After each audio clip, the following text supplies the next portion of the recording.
1, start of the next 10. All right. We got the same crew still. We got Ziggy, Pox, and today with us we have Mathil as our guest. Thanks for coming on, man. He's also another Australian, so they could finally gang up on us. Oh, Americans. yeah. Oh, yes. Who's that? So today it's a really important episode because it's all 1.3. I want to say there's no way in heck we're going to be able to squeeze out everything 1.3 related. But for the first time on this, we have 2 players that are playing in standard, and we have 2 players playing in hardcore. So Perfect. we get to talk about the leagues instead of, I guess Rampage looks pretty cool, like how we kind of botched the last one. So from our experience, we got a lot of awesome things and feedback for you guys. So let's kick this thing off. What's everyone been up to? Mathil, what have you been playing right now? Okay, so I started off the Torment League at the very beginning of the patch, right as it launched, and I could not quite decide if I was going to go with my Elemental Buzzsaw or Dual-Wield Sword, Crit, Cyclone Duelist. I ended up going with the Duelist, and as soon as I picked up Static Strike's level 3 or something, I'm like, this is my skill, I'm going with this for the rest of the league. And I had not looked at the 1.3 passive tree for two-handing, at all, so I was completely clueless for where I was going and what I was doing. So I just winged my build entirely, tried to pick up as many two-hand passives and life as possible without committing to a certain axe or axe, sword, mace, anything. And it worked out pretty well. I was leveling at least top 5 for the first 50 levels or so, and then I took over number 1 for 60 to 70, at which point I went to sleep, woke up, and I was getting wrecked by about, 10 positions, and then I stopped kind of caring about the ladder. And I've just been leveling the Static Strike Duelist ever since. It's been pretty fun. I'm really enjoying Static Strike, and since then I've logged on Standard a few times just to update a few of my builds and see if they still work. And good news is, everything works just fine still. I don't think they've broken any of my builds. So let me get something straight. You played the Duelist, which was the QQ class. I QQ'd myself.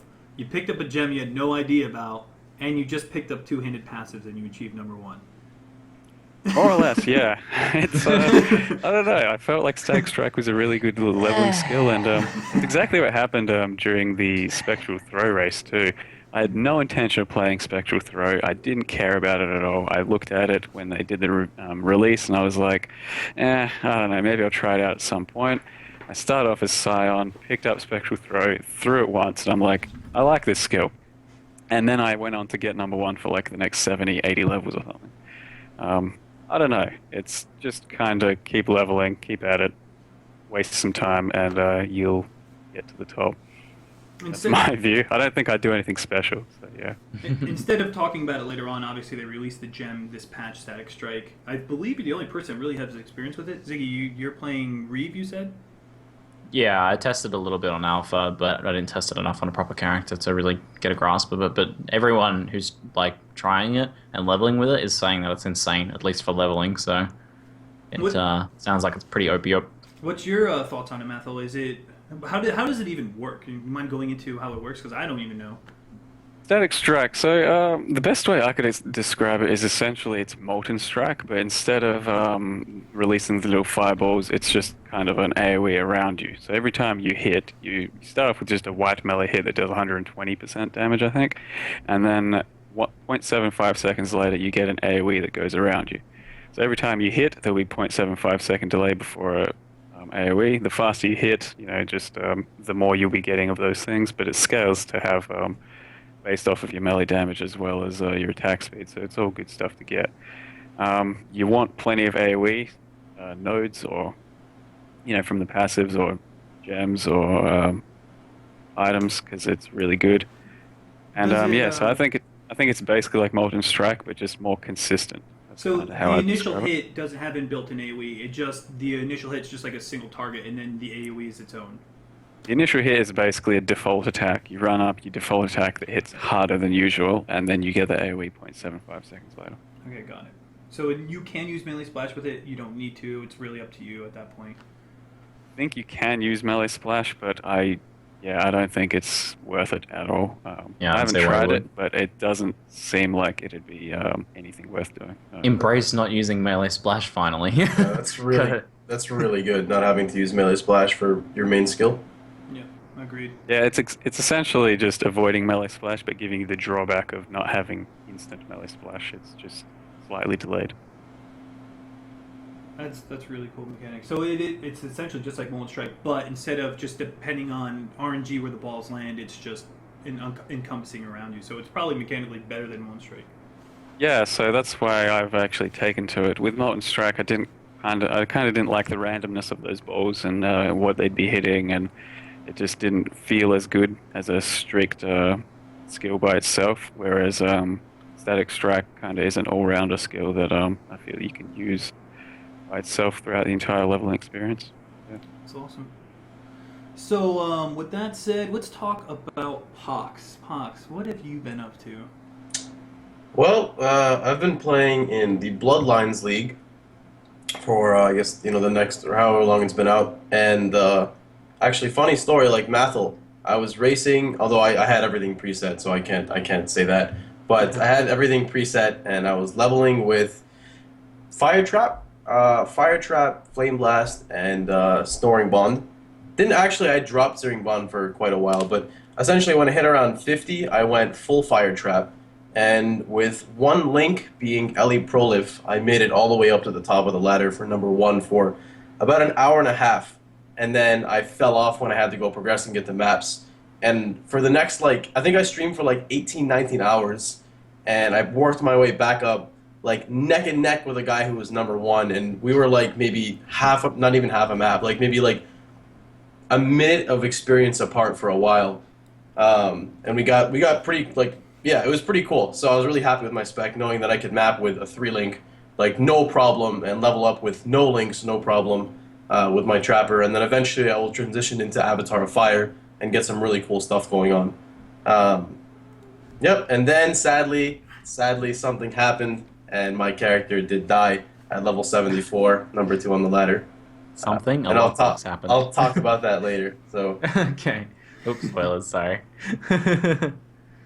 All right, so Ziggy, obviously you've been playing Torment. What's your experiences in Torment here? Oh, man. I have been playing Torment. The day before the patch, and even pretty much right when the patch began, I couldn't decide what I was going to play. I decided, well, I'm playing a softcore league, this 3-month challenge league this time around, so if I'm going to try Melee anytime, it's going to be the patch where apparently they killed Melee. Melee is not viable anymore. I'm going to play Melee, and at least I'm doing it in softcore, so I can brute force it if I have to. So I didn't know what I wanted to play, skill-wise. I rolled a Ranger and spec'd out just a generic tree for crit swords, crit dual wield swords. And since then, I've kind of fell into and discovered my build kind of on the fly. And basically, I'm now playing a dual wielding Ranger that uses only one of its weapons. I'm in my main hand is a Brightbeak that I'm using as a shield, and in my offhand is a sword that I'm using to attack with, and I'm doing that with Viper Strike and Reeve. So essentially, shields are so bad now in 1.3 that I'm actually using a Brightbeak instead.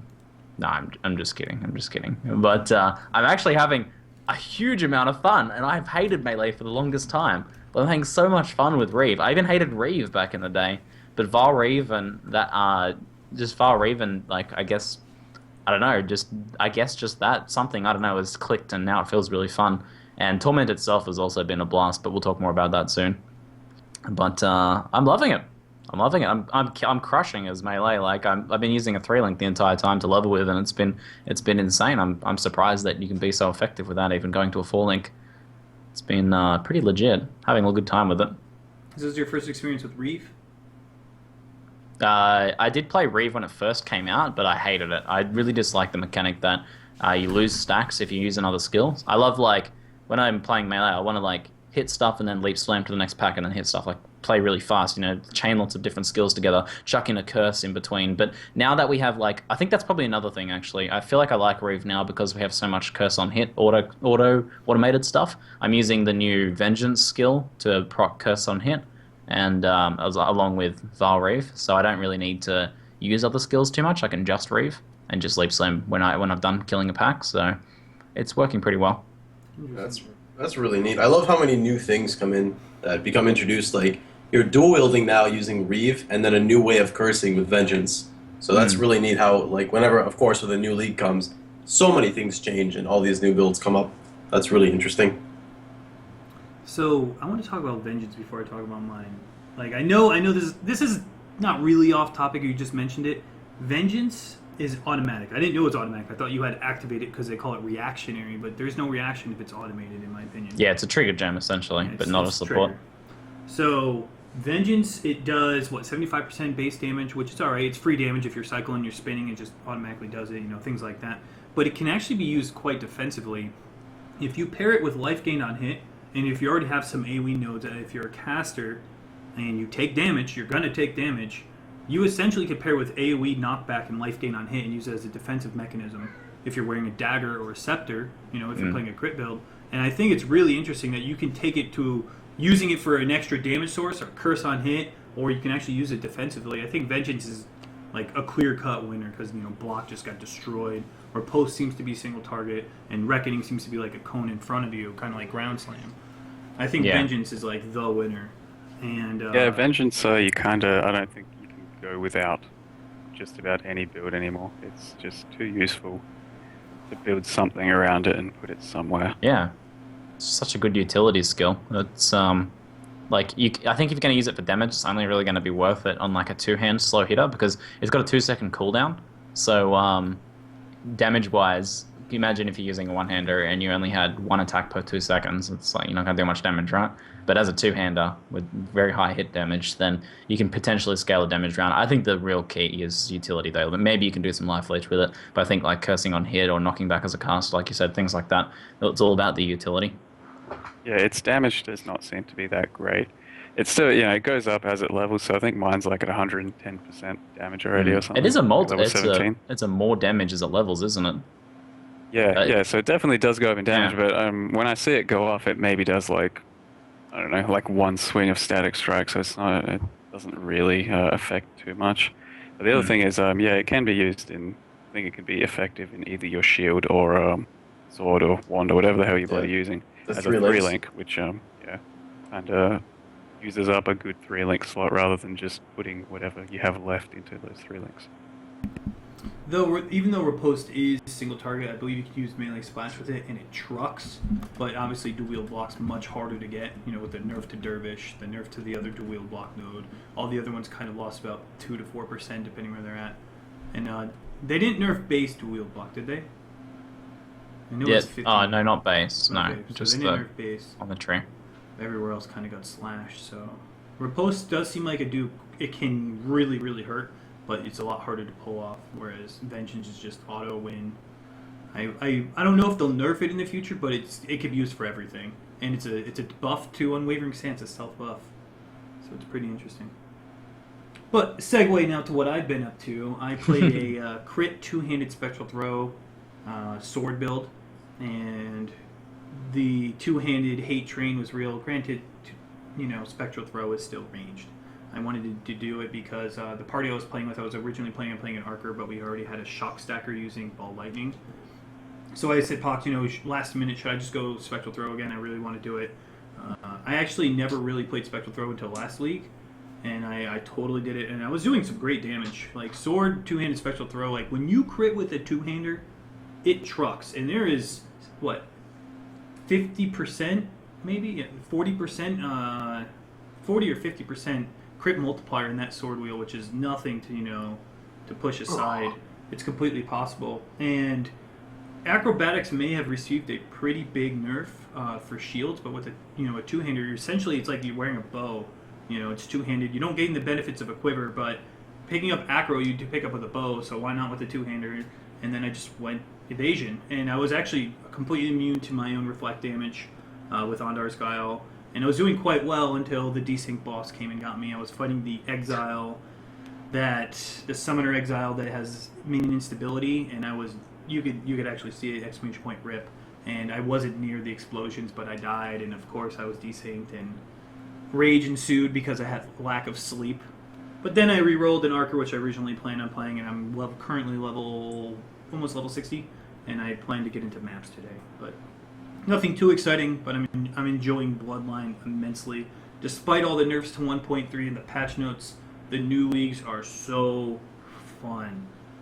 Let's talk about Torment. Mathil and Ziggy. We'll start with Mathil. What do you guys like about Torment? Like, what do you feel like? Just the good, the bad, the ugly. Let's hear it all. Okay, well, when it works, it's pretty goddamn wonderful. It's really good. So by that, I mean, you find a ghost, and if it's near a whole bunch of monsters, or near a rare and a whole bunch of monsters, and you manage to chase him over the top of all of that stuff, he basically tags them. And once they're tagged, they drop way more loot than they originally would have. If you tag it and it goes over a good pack of blues, maybe another pack of blues, and a rare, just playing solo, your entire screen will be filled up with loot. A lot of it will be rare, so you got a good chance of finding uniques that way too. When it doesn't work, it's pretty disappointing. You'll see a ghost by itself, and you got nowhere to chase it, and if you don't kill it within, 20 seconds or whatever it is, it'll just disappear. So you have to just kill it. Usually drops a couple of rares, which is still better than nothing, but it's just kind of a letdown. Aside from that, I don't feel I see them as often as I could. They aren't too popular. I probably see them 1 in every 3 or so maps. Yeah, so I kind of just would have... Your feelings on that might be a little bit skewed. Carl told me that in Cruel, at least, there was a spawn rate something issue with them, and they were looking at fixing it. So I felt like that I never saw them in Cruel. My entire Cruel, I saw maybe 1 or 2. So apparently there's an issue there. So that might have skewed feelings a little bit. I think a lot of people are experiencing that. Obviously you're not in Cruel now, but yeah. I don't remember if it was Cruel, if I saw many in Cruel. No, I'm just talking mostly about how I've been seeing them in maps at this point. But because as soon as I started the game, I killed Hillock, got into Coast, and I found a ghost. So that was nice. Saw it immediately. But I just think maybe if they could tone down the loot a bit that they give and then make the spawn rate a bit higher, I think it could be fun. But overall, I'm still really happy with it. I think it's one of the better leagues. I could easily compare it to, say, Anarchy, where you just kind of see an exile and it's free loot. It's a bit of a challenge. And some of them are pretty dangerous. Some of them kind of do nothing. I love it. I think the design is excellent, top notch. For me, it's right up there with the lockboxes, and I'm really excited to see it move into the core game, especially into hardcore. I'm looking forward to seeing people chasing those ghosts through nasty packs and seeing some of the interesting combos because it is something you don't see all the time, and because it's something I once got a ghost to possess this boss, and then it did this crazy thing that I've never seen it do before, then there's a lot of really crazy potential there for rips. So I think that'll be pretty exciting. But in terms of the design of it, it's got this really good tension where how far do you chase the ghost, risk losing it, but also trying to maximize the amount of mobs that it tags to get as much loot as possible. And then, can I try and get it into a rare, or if I do get it into a rare or a boss or an exile or something like that, or Vegan if I'm doing Vegan mission, or, the Haku totem at the end of a Haku mission, which I've done twice, is this going to be worth it? Am I actually going to be able to kill this at some point? So I love that, it's got that risk-reward thing that'll play really nicely in hardcore. The loot is good, but just kind of like lockboxes sometimes don't give you anything. Like Mathil said, sometimes they just don't work. Sometimes there's nothing around them, you kill them, get a couple extra items. Or sometimes they're in a really awkward spot and they can't go up because they're on docks, they're on one of the lower ledges and they can't get up to the packs because they're not flying. Maybe if they were flying mobs it would be a lot better. If they could fly over those ledges, would be fantastic. I would like to see something like that. They do get stuck on a ledge or something and just kind of rocks or ledges or shit like that. They derp on walls. Yeah, so if you don't mind me asking, does each ghost have its own mob that torments mobs differently, corrupts them differently? Yes. Yep. And is it sort of like how lockboxes work, where there's Arcanist lockbox? Are there ghosts that drop specific orbs only, or do they drop weapons only? Not all of them, but it seems like there's some. I killed one that dropped a shit ton of scrolls, and I killed another one that dropped a corrupt Val piece, an Atzeri piece, map piece, fragment. Okay, I haven't seen either of those. I think I did kill one that just gave me a whole bunch more random orbs.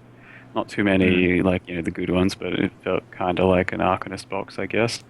So Yeah. I've heard there's a fully linked one as well. Items are fully linked one. So there are some that drop specific item tops that I have specific themes, and there are quite a few that are just generic loot but drop a lot of rares and stuff like that. So it Well- seems they took like the suffixes and prefixes from boxes and assigned it to a ghost each.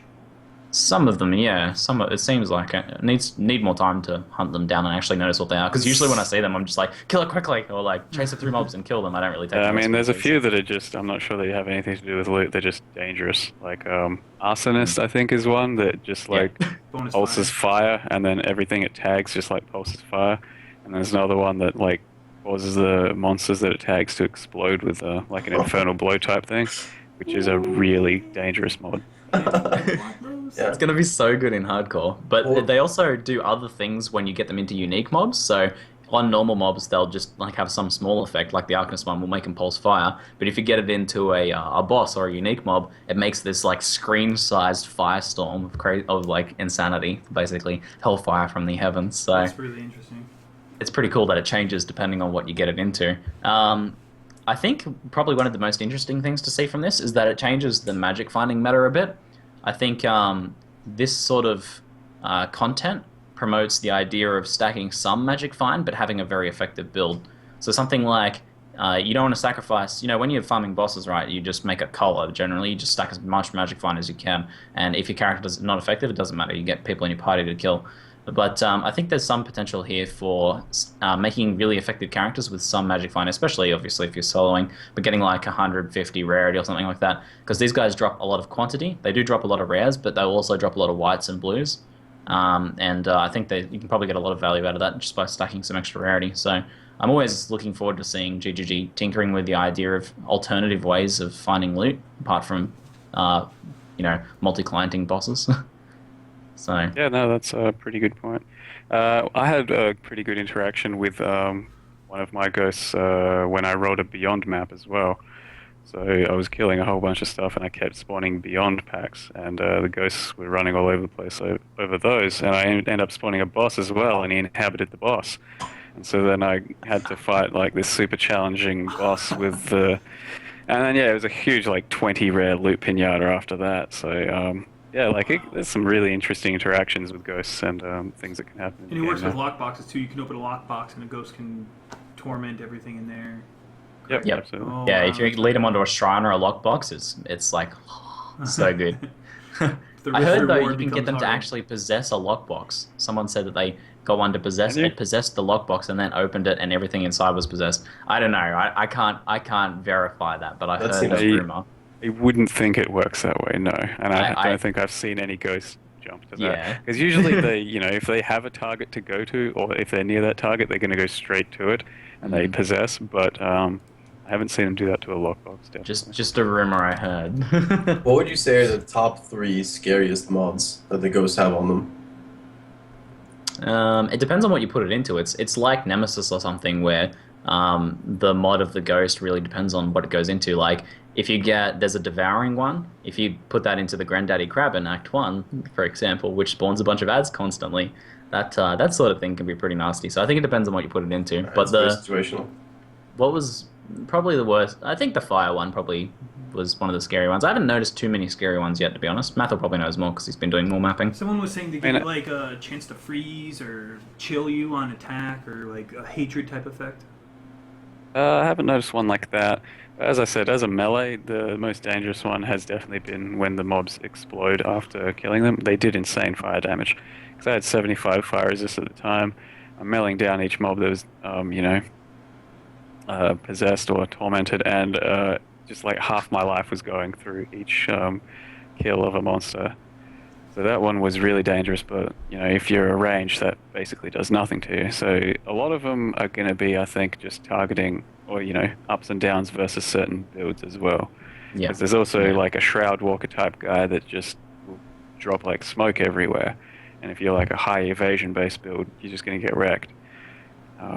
So I'd say for me the worst ones so far have been the exploding mob ones, the arsonist one that pulses fire, and probably I think there's one that also just makes guys hit faster and harder, which is a pretty tough one too.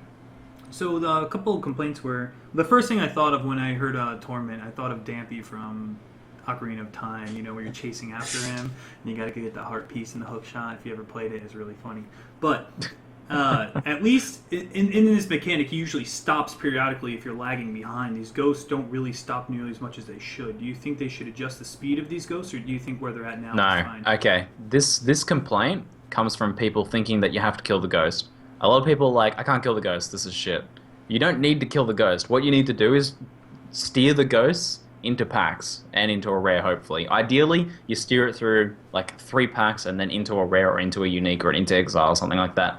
At the worst case scenario is killing or letting the ghost go. But it's really, if I steer it through like 2 packs and it disappears, I don't care. Like, that's a win. You get way more loot by steering it through packs. And you also have to know how to steer it. It will run in the opposite direction from you. So if it's stuck on a wall, which a lot of people are complaining about, just like clip into it. Just like move like against the wall yourself, and it will run away from you. It always runs away from you. So use that like a sheepdog, herd it through packs. That's the design is. You're supposed to herd it through packs. Like the ghost getting away or not being able to kill the ghost, it really doesn't matter. If you're like a trapper or a flame blaster or something like it can't kill the ghost, it doesn't matter. Just steer it through packs. That's what you're supposed to do anyway. Okay, Yeah, I completely agree. If I ever steer it through like at least 1 pack, I don't care what happens to the ghost at that point. I'll say, yep, it can disappear, but I still will try and kill it. It doesn't bother me if I don't, though. But if it's by itself, and it runs fast or whatever, I haven't really ever let one go. No, if it's by itself, I think it's pretty easy to run down no matter what build you are.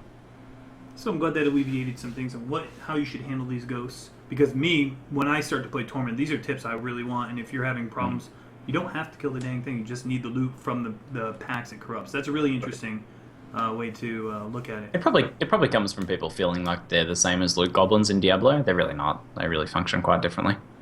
That's how I was initially seeing them as. I was like, oh, I've got to kill the ghost, got to kill the ghost. But then after, having it possess several packs and then comparing it to killing the ghost by itself, I always started to feel, it's not that important in killing a ghost as long as it possesses something. So they drop like 2 rares or something, the ghost. That's not a big deal. Out of curiosity, you said if you get a ghost to possess maybe like 4 packs of mobs and you kill it, you said it's like a screen of explosion of items? Pretty much, yeah. So if Each mob will drop like 4 items usually, even so Y mobs. Alright, so if you were to run a pack-sized map that's open in a 6-man party, and you Vol Cyclone with a ghost and pull everything in and have a guy culling. Yes, Vol Cyclone is so good, man. Would like the whole map be filled with items? Like, would you not be able to click like the crypt map? Like you literally I have could easily to imagine that. Like you have to find the spots you can actually move because there's so many items. That sounds so cool. Yeah, I want a Reddit video. video. Sanctum, and at the end you're like, I have to press Z 40 times. Well, I think you'd be pretty lucky to get a ghost to possess the Olmec Sanctum just kind of like chilling in the middle the whole time. That's right. Yeah, but they definitely do be like activate that. very quickly as well. Usually, by the time you see them, they activate. They have like screen ranged activation. If you see them right in the top corners of your screen, then you might be able to notice them before they notice you. But usually, they'll notice you before you even notice them. So you can hear them off screen though. They do a screen, so turn your in-game audio up, and you can hear that and kind of hear where they are. Did they? I had not noticed. I've been playing with music. Yeah, I didn't notice either until I stopped playing my music. So let's talk about Bloodlines. So Bloodlines overall. Oh, excuse me. Before we go into that, what would you guys rate on a scale of 1 to 10 in the current state of Torment? Just below lockboxes, maybe. Just below. It's not out of 10, Ziggy. Out of 10? My scale is from rampage to lockboxes. That's my scale. Knee lockboxes. So damn, shots fired at Rampage. Ziggy's being difficult. Yeah, lockboxes, I'd say it's like an 8 or an 8.5. Like I said, it could be a bit better just for the sheer scale of finding them. So thus better feel and more loot. But yeah, 8.5 or so. I'd say they're pretty close to lockboxes, but I like the lockboxes a little more. All right. Well, Mathil, it's safe to say that's a good guess, but you'll never get hired at IGN. You didn't say 10 out of 10, so. Anyways. Yeah. Kiss enough ass. Let's talk about Bloodlines here. So Bloodlines, what it is almost every single blue pack, that's the first thing I want to touch, will have a Nemesis type effect to it where the Bloodlines, they each have their own little gimmick. And each of these gimmicks are actually really fun. There's definitely some rippy ones. But gimmick? And I think there is a bug where there are some once in a while you find like a blue pack that it does not have a bloodline. I've maybe found 5 or 6. It's weird. So, but for the most part, every single blue pack will have a gimmick paired up with it. And some of these kind of are taken over from Nemesis, but with a little twist on it. And some of them are completely new mechanics. So overall, there's only one loot pinata-esque bloodline mob, and that's the Keeper of the Trove. We could talk about that one later. But for the most part, it is definitely a more challenging way to play the game. In terms of risk for reward, I do think it is there. The reward is you're killing a blue pack. Almost always is it worth it to kill a blue pack. The only ones I would avoid are probably the 2 OP, per se, bloodline packs, and that is Phylacteral Link, I believe it's called, or the one where basically there's a blue pack where you can only kill one blue mob at a time. Only one blue mob can receive damage at a time, and it is quite annoying. It's not even like too challenging. It can be challenging if they're like powerful crits. Happens to be a sub-phase, I mean, your typical worst case scenario. But it's frustrating. Not really as much as it's hard. It can be hard. I would actually have to disagree. I would say it's a huge threat because when you're running maps, and if you're typically doing a high clear speed build where your objective is to kill target A before it gets to you, and you can't kill it, majority of mob types are going to annoy you unless they're slow. So like any type of leaper is deadly. Any type of charging Roa is deadly. Anything with high base damage that can catch up to you. A Devour, Evangelist. Anything that can actually hit you that is immune to damage. Because here's the thing a lot of people don't realize is like, you know how you fight a pack of mobs and then you like, say you'll go clear a map and you'll type / remaining and it says 20 or more because you didn't kill the full pack or something walks away. Well, in that Bloodline pack, if there's one blue mob that wants to, be an animate guardian and run across the screen for some reason, the bloodline will shoot over to that one, and you can't target anything next to you. It's really frustrating. Yeah, and you have to wait, and it like randomly allocates itself to these mobs. So like it'll jump back for half a second and then shoot back to the other guy across the screen, and you're like, well, that's a good hasted immune pack we have on us now that we can't touch. Despite all the salt to this, there is a quick fix. Yeah, maybe you can hit 2 of them, or make it so that it switches between mobs quicker. Because in the current state of it, it is extremely frustrating. And really, I only have two complaints. The other one is the Order of the Frozen Sky, which I want to talk about later. I'll talk about it later. But overall, all of the blue packs are actually really manageable. There's some that have like a Searing Bond, but instead of fire damage, it's Chaos. And that's a scary one, but it's manageable. There's another really scary one called Cult of the Elements, where if they are near you, they have a fire debuff under them. You are always ignited while they are near you. It's an aura you cannot get rid of. There is one that chills you at all times while it's near you, and one that will permanently shock you if it is near you. And they're all paired together in a group. That is really rippy, especially on a mob like a Roa that comes in, he's already going to smack you, but he's got shock on you. Yeah, it's a lot of, overall, I love it. I love it. I just think there's few things to critique. There's another one where it's called Shrouded. Shrouded is you cannot see any of the mods on them, and you can't even see what they are. Yep. So this is what the mob says. There's a cloud. I forgot. It kind of looks like a smoke miner. It's like a giant. It's like whiter. Yeah. And you look at the target, and you can barely even. You have to like guess the base type, or does it say the base type of the mob? No, it doesn't show anything. Yeah, you have to like look at the outline to see what it is. And when you look at like its buffs and debuffs, and like when you look at it, it says Shrouded, and you're just like, well, that's a nice Roa that I think has powerful crits. So it's like a unit blue mob basically, that you can't even see what its base is. I remember I was walking in sewers the first time I saw it, and all of a sudden they all jumped on me and like, oh, these are dischargers, and yeah, that's pretty sucky because you don't know what their mods are and they could kill you. So Shrouded is definitely one to look out for. There's a couple other ones like Shared Boon where they gain like a random charge on hit and then they conduit, so they share it with one another. So that it can be scary, but not really. But if it's on a discharger, oh man. Honestly, it depends on the mob type. Majority of these mods really show how deadly they are in maps, because I could give you a scenario where pretty much everything is deadly. Like, just throwing out like little things off the top of my head. Leapers with the Chaos Link is insane, because Leapers hit hard. They can shock stack you depending on what their base type is, like a goat, and then you have the Chaos Beam going through you.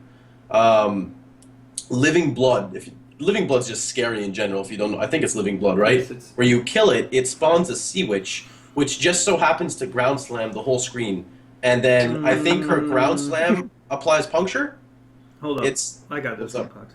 There's Living Blood and an Animate Guardian one. They release these 2 bosses where when you kill the entire blue pack, they assemble into something. Living Blood makes Congealed Blood, and the other one makes this Animate Guardian that uses Spectral Throw and some other skill. And this Living Blood could throw out Chaos Bombs. It could ground slam, but they also offer a lot of loot when you kill them. So there is a loot pinata-esque from them, but you have to kill them. So there is that. And they are unique bosses. So it is quite interesting. But if you want to go ahead and continue to talk about your map experience with Living Blood, well, I'm just showing people that because when you're leveling, these are easy. Like it's a joke. But when you get into maps, this is when mobs start actually dealing damage and they get map properties and stuff. So Living Blood or Congealed Blood after it summons like zombies, does a bunch of stuff. But her puncture, I think it crit me because first off, it's really overwhelming because you know when Cole hits when Brutus hits his ground slam and you see like progressively increasing. I don't think it progressively increases. I think it just starts. It's just, and you're just like, well, I have puncture from a ground slam. That's kind of scary, and it hits really hard. I almost ripped, I think, twice to it. But then on the flip side, the Animate Guardian, a lot of people are like, oh, this is like, it just does Spectral Throw. It's not even scary, right? It's just Spectral Throw. You can just dodge it. Well, let me tell you a story with Ziggy about Spectral Throw when it can deal lightning damage. So if you're running a lightning damage map, Spectral Throw goes out and comes back, and that's a unique boss, so he'll get damage properties, assuming. I could be wrong there, but I'm pretty sure he'll get the map properties. So if his Spectral Throw rolls a crit, and you're at the end of it, on a unique boss, it's going to go out, crit you, come back, crit you when you're shock stacked. It's going to hit hard because it's from a unique boss. So there's so many scenarios where these things can just be out. I mean, not bad. This is awesome. This is what I like about PoE. They're pretty much, majority of them are all manageable, and they're not. It's very rare for something like this to happen. That's why it's cool. There's really like maybe 4 or 5 that are extremely rippy, depending on the circumstance. But the Animate Guardian one, he does the thumbs down. That's my favorite part about it. He does the thumbs down. But Order of the Frozen Sky, we're going to take a little bit here to talk about this thing. So Order of the Frozen Sky is actually a very hard mechanic. What it is these mobs, it's kind of like Storm Herald, where it automatically does, an effect instantly as soon as you're within a certain range of them. So it is off-screening the Merveil rain from the sky, but it does the damage of Invasion Initial Rima. And they can all spam it instantly. So it is technically right now it is a broken mechanic, and they should probably alter the cooldown of it, because basically as soon as the cooldown is up, they spam it. So if you're fighting Sea Witches, blue pack of Sea Witches, no big deal. But generally speaking, there's 12 to 20 of them, and they instantly spam it on you. You're dead. And not to mention, it does both physical and cold damage. So you need both armor and cold resist to deal with these. It is a very, very broken, rippy mechanic. They either need to add a cooldown, make it so there is a... basically, there's no mechanic... How do I say this, Pox? You want me to just go? I can just say it. If it's all at once, you're gonna die. They need to make it so you have the ability to dodge. I got you. I'll take over for you now. All right. So just to clarify what Zeno was saying, the mechanic itself, as well, I've talked with other people who have died from it. It's very spiky with its rain of damage. Sometimes it won't do anything, and sometimes it'll just obliterate you. So people are even saying, like, I don't know if it's based off crit or crit multi, or it's just the damage range, or maybe it's just the mobs base damage. But in general, what makes it so scary, as Zeno was saying about Sea Witches, you guys know how you don't see witches. You don't see the Sea Witches. They're in the ground, or wherever they may be reside. Same with like the little guys that come out and shoot you with the poop. They're like, they go inside. They're in the ground, and you walk over, and then they all pop up. Well, because they all show themselves at like the same time. They all cast it at the same time. So normally, if you see mobs like Roas are charging you, what's the skill called again? Orders of the Frozen Sky. Orders of the Frozen Sky will start happening, one after the other. But with these scenarios, it's 12 or 16 all at the same time. And if you're not paying, like literally not even half a second, if you just walk by a Sea Witch pack, and it just you will just die immediately. And what I was thinking of things they can do if they intend to work around or change anything, is if you guys know Fire Fury in the Crematorium boss, her Firestorm hits really hard. But the thing about it is it stays for like 15, 20 seconds. So what they could do is they could set a delay interval between each mob casting it. So there's like a half a second or a 1 second delay, rather than it all being in the same spot. But the Frozen Sky will stay there for like 20 seconds. So there's now 12 different mobs casting Frozen Sky, and a third of your screen is covered with Frozen Sky. It's still a difficult mechanic. It just won't give you that instant, oh my god, I just literally insta-died, or as people would say, I got one shot. So guys, I actually do have a question. go ahead. Is this an unfriendly league for melee? Because it sounds like it's gonna be just not a good idea to roll melee in this one. Anti-melee mechanics in Path of Exile? No. I mean, you can roll melee. You can roll it no problem. But if you want to take risks, it's not the league for a melee. Because all it takes for you to do is just do one thing wrong, and I'm just speaking from Order of the Frozen Sky, it will instantly kill you. So I died in a 68 map with 5,000 effective life instantly. Yeah. Yeah, no, I saw that. That was pretty silly. I'm a fan of being able to outplay certain situations, and I'm not a fan of just doing certain things like that you can't really do much about. I mean, yeah, you could have lightning warped from the box, but other than that, I mean, it's kind of unfair to just get one shot by everything all over the place without having a chance to react. The worst thing about melee is, as range, you don't have to get that permanent shock aura on you. As melee, guess what? You're always gonna have shock on you. You're always gonna be You're always gonna be chilled and ignited. Same thing with Bond of Chaos. Ranged, I'm not taking Chaos Degen. Melee, good luck with that. It's just really frustrating. Like, it is not. Melee is not in a good spot with that, and they just nerfed block. So, and then Orders of the Frozen Sky, you can kind of off-range. You can off-range Coagulated Blood. You can off-range the Spectral Throw Animate Guardian guy. Melee is just getting destroyed, like destroyed this league. And, I mean, it's possible. I'm sure there'll be some guy out there who'll be like, look, I can make Melee good. Of course you can with a certain amount of gear, but RNG is more likely to work in your favor if you are ranged for sure in Bloodlines. I would like to talk about Keepers of the Trove, though. A positive. Well, actually, before that, I want to say that the Bloodline mechanics, yes, Melee does have a tough time, but it's hardcore. Like, well, there's no reward. The reward is you're killing a blue pack. Blue packs are so much experience. Before an invasion, you see a boss, you're like, screw that, I'm not doing them. Nemesis, you can even skip rares if you want to, but blue packs are very hard to skip. And there's only like 2 that I would actually go out of my way to skip as a ranged player. Despite me sounding a little salty or passionate, I love Bloodlines. I think it might even be like the best hardcore league I've played in. It's so much fun. It really is. One other thing I wanted to bring in before we switch it really fast. There is also a bloodline to spawn a Beyond boss. Yes. That's really scary. Oh, that's cool. Yeah, when you play like a proliv spec, you just have like a second or two to read the mods, and all of a sudden I throw a cold snap and a Vault cold snap pops out, and I'm like, that's not my cold snap. It's called the Void Spawns of Avexoth, and they will spawn a random Beyond boss. It's pretty cool how they did, integrate it into the game without it being Beyond. So I do like that. And so let's talk about Keepers of the Trove. This is your loot pinata-esque one, and you had Inner Treasure Nemesis, which was a guaranteed chance to drop a unique. Keepers of the Trove is the very first blue mob you kill will drop a rare guaranteed, and every other blue mob that you kill will drop the same base rare. So, if you kill the first one and it drops a yellow Harbinger bow, and you're fighting Sea Witches, here's 20 yellow Harbinger bows. It's awesome. It's really cool. That's great.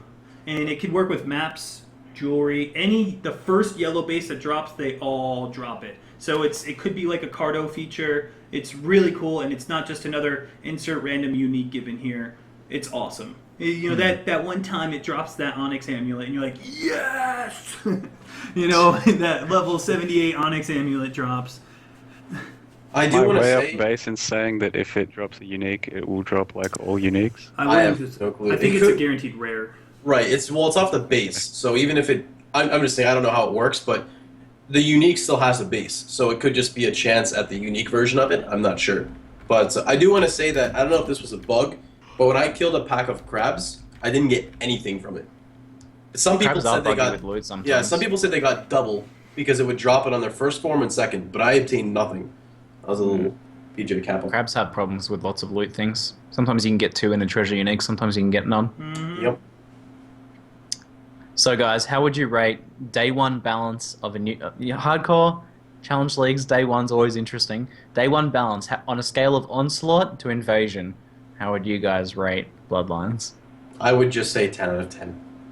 No, in terms of balance. Balance? I think it's really balanced, actually. Like, I think it's actually very balanced. The only way, like, assuming you're paying attention, there are rippy moments, but like Invasion, nothing pops out in your face aside from very few things. Like, Order of the Sky, you can see it majority of the time. Just that one time you'll just see witches, or and pretty much everything else that would kill you. You know, congealed blood. You're killing the mobs with living blood. Then the congealed blood pops out.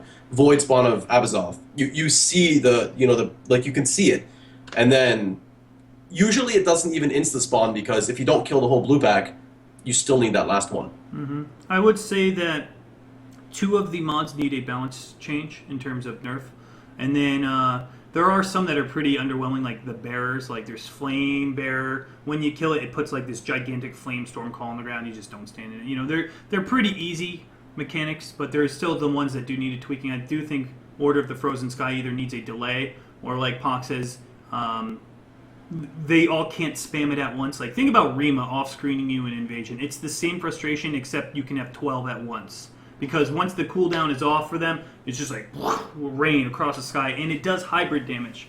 Hybrid damage for a character, like for instance Glacial Cascade, you're like, well, if I get cold damage, I'm not scaling my physical damage. But for a mob, if a mob has extra damage, and it's hybrid damage, and you don't have armor, you're going to get wrecked, because it does part physical damage as well. I think Orders of the Frozen Sky definitely needs a tweak, and I do think all the blue mobs are immune except for one. Might need an adjustment. Maybe make it so it switches quicker, or 2 of them have the cannot be killed, or 2 of them can be killed, because it takes way too long right now. I skip it because it's just not worth my time. I would have to agree completely with Zeno. One thing I would say about the whatever Link. Yeah, the failing stance, whatever you want to call it. Another thing you could do for it, someone in chat said this, I believe. You could make it, now this would still work, so that the mob that gets hit, all damage is distributed between the packs. But it wouldn't fix if the mob decided to be an anime guardian and run off the screen. But that's another option. So this way, rather than you playing Pogo with the mob popping up and down, the mob you're hitting distributes damage to the whole pack. So they all die at the same time as well. In terms of what I would rate it just as successful as Nemesis, where it's adding a part of the game that you're really excited to play, but doesn't make it too hard. I would rate it probably a 9 out of 10, seriously. And considering the last 2 hardcore leagues have been underwhelming, and at the start, Beyond was not balanced at all, I think the balance team did a very good job. I think they still need to tweak those 2. Other than that, the balance was really good. I'll tell you what this gets me excited for. I know it's a little bit early, but the 1-week combined race for these 2 mechanics. It's going to be so good. Oh, man. Bit early, yeah. 3 months like more to than go. 3 months It's out. going to be rippy. Let's bring up something ZiggyD mentioned, or Chris mentioned in the Q&A that they held before the 1.3 launch, was that this may not be 3 months. This is an indefinite time period challenge league. Basically, when Act 4 is done, these will end. So 3 months will be the minimum, I'm sure, but it could be 4 or 5 months if it takes them longer to get Act 4 finished. Oh, really? I don't remember hearing that. Yes, yeah, he said it. The other thing he said is he doesn't like putting a timestamp on it, because then players, are like, well, just come back in 3 weeks and play the game again. Whereas if you're playing without putting a time frame on, it kind of, I like it at least. It's more fun for me because it's like, we'll just play and then we get an update and we get an update and we get an update, rather than like leagues will be shutting down at this time and this time for this patch, etc. So I think it's nice. I think it's nice that they're scheduling it around them, so that they're not pressured to do this or release it here. Yeah. Because nobody wants unfinished content. No. I want Act 4 to be sweet. I want it to be Yeah, I definitely done. think it's worth a shot, because they haven't tried this yet, and we'll see if it keeps players more interested. It's a I good hope way it of does, doing because it. I really don't like when leagues just slowly start to die out, and when I want to particularly keep playing, it just makes it harder to keep going. And another thing to be said with this, we don't know how long it's going to be. At least it's these two leagues where the leagues are actually sound, whereas Beyond and Rampage are like, please be over already. At least these leagues you can still have a lot of fun for a longer period of time than the previous two. So, Yeah, that's what I was going to say. These are like some of the best challenge leagues we've had. Probably like top two, both of these. So I think if they were going to make an indefinite time period, one until Act 4 was done on any, I'm glad that was this one rather than Rampage. One thing I want to bring up too is how good the leagues are day 1 and day 2 of the game. Like, they haven't even done anything yet. They haven't tweaked, they haven't added, they haven't modified anything at all yet. So I really like it. That's one thing I just thought about. Good point. They added stuff in the last challenge leagues, like they added more Beyond mobs and things like that. Right, so progressively. I hope to see more of that. Yeah, exactly. More spirits and more bloodlines. Rad. That would be cool. So let's talk about new skills. So obviously Torment and Bloodlines were pretty solid. Obviously Melee still needs a little bit of help, but that's a whole other argument in itself. Let's talk about these new skills. So we had 7 new skills come out, and we didn't see any rework of old skills. We just saw the introduction of Shield Charge being used with Facebreaker. And then on the mini podcast episode with Chris and Carl, they did mention that they are planning to rework some of their older skills in the future. So maybe in the next content patch or next mini patch that comes out in between, we could actually see some of those skills. So the 7 new skills overall. Mathil said he had great experience playing around with the new Lightning Static Strike skill, and it's actually quite strong, but it's not Imbo, right? I don't know. It's kind of hard to answer that. It is and it isn't. It's pretty much the go-to skill for melee at this point, but you could easily have an argument in many builds for other skills. But it's hard to compete with Static Strike early on for leveling. It's probably going to be the king leveling skill for at least the first 30-40 levels before you can link other things or pick up certain passives. So it's not quite imbalanced, but it kind of overshadows a few other skills, I think. Getting that much melee early on, and the elemental damage, because it's not, if a mob has high armor, you can deal with it, or if they have high lightning res, you still deal physical. It's probably really, really good. I haven't messed with it. At first I was underwhelmed when I saw it on paper, but the more I hear about it, especially a pro like you, Mathil, it makes me want to play a build based around it. By all means, I recommend everyone goes out and picks up Static Strike and at least tries it for themselves and makes up their own mind, because I think probably, most people will love it. Some people will be a bit underwhelmed at it, but it's something everyone needs to try, I think. So what other skills we got here? We got the new wand skill, which I've heard nothing but good things about. At first, again, I saw this on paper. I was like, I don't know the damage effectiveness. Obviously, the comparison here is Power Siphon. Power Siphon has a built-in Culling Strike. It has a free power charge gained on kill, which again, you have Culling Strike. And then you have a 125% damage effectiveness. Insane. The Power Siphon's a big skill to go against, isn't it? Yes. Now, the mana cost, it seems slightly lower than Power Siphon, or the exact same. Somewhere around there. It's a high mana cost wand skill. But it does have a 120 base, does not have Culling Strike or Power Charge, so you're going to have to gain those on your own. But it has insane shotgun potential, because with LMP, basically how the mechanics work is you fire a projectile and it has AoE explosions that pop out similar to how Molten Strike works. Now, if you think Molten Strike, to get more balls, you have to equip LMP and Multi-Strike. But for a wand, if you equip LMP, it's going to give you more projectiles, which net more balls, and then you're having more balls because you have LMP attached. So you're getting really good effectiveness from LMP versus something like Molten Strike.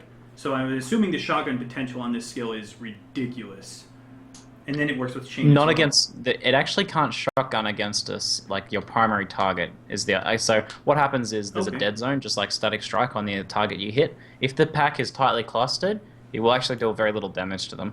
Really? But the AoE potential of the skill is phenomenal, because if you're using something like LMP and PS that procs each time it hits, the amount of stacking explosions in that outer ring area where they all cluster up is huge. And then on top of that, if you shoot it against a wall, all of the explosions will cluster up on top of each other. So the only thing you can do for single target with it is actually draw a boss into the corner and then shoot the wall. Or, this is a suggestion I heard that I haven't been able to test yet, use Frost Wall to pin him in a corner.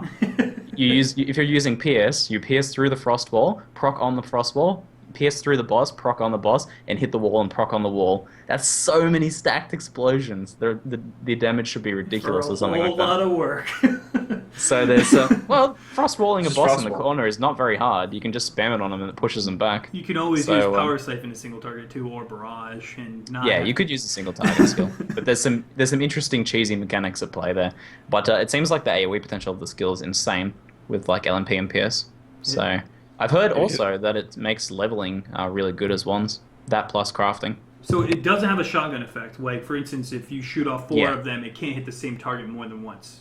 Yeah, just not at the same. Like, okay, so one projectile Uh-huh. can only hit the mob with one explosion, essentially. Like, the explosions will never overlap like they do with Molten Strike. So when you say it's like Molten Strike, Oh, that's okay. not exactly true. No. The explosions can't overlap. With Conk Effect, increased AoE, doesn't matter. It increases or decreases the cluster at the same time as it increases or decreases the size of the AoE.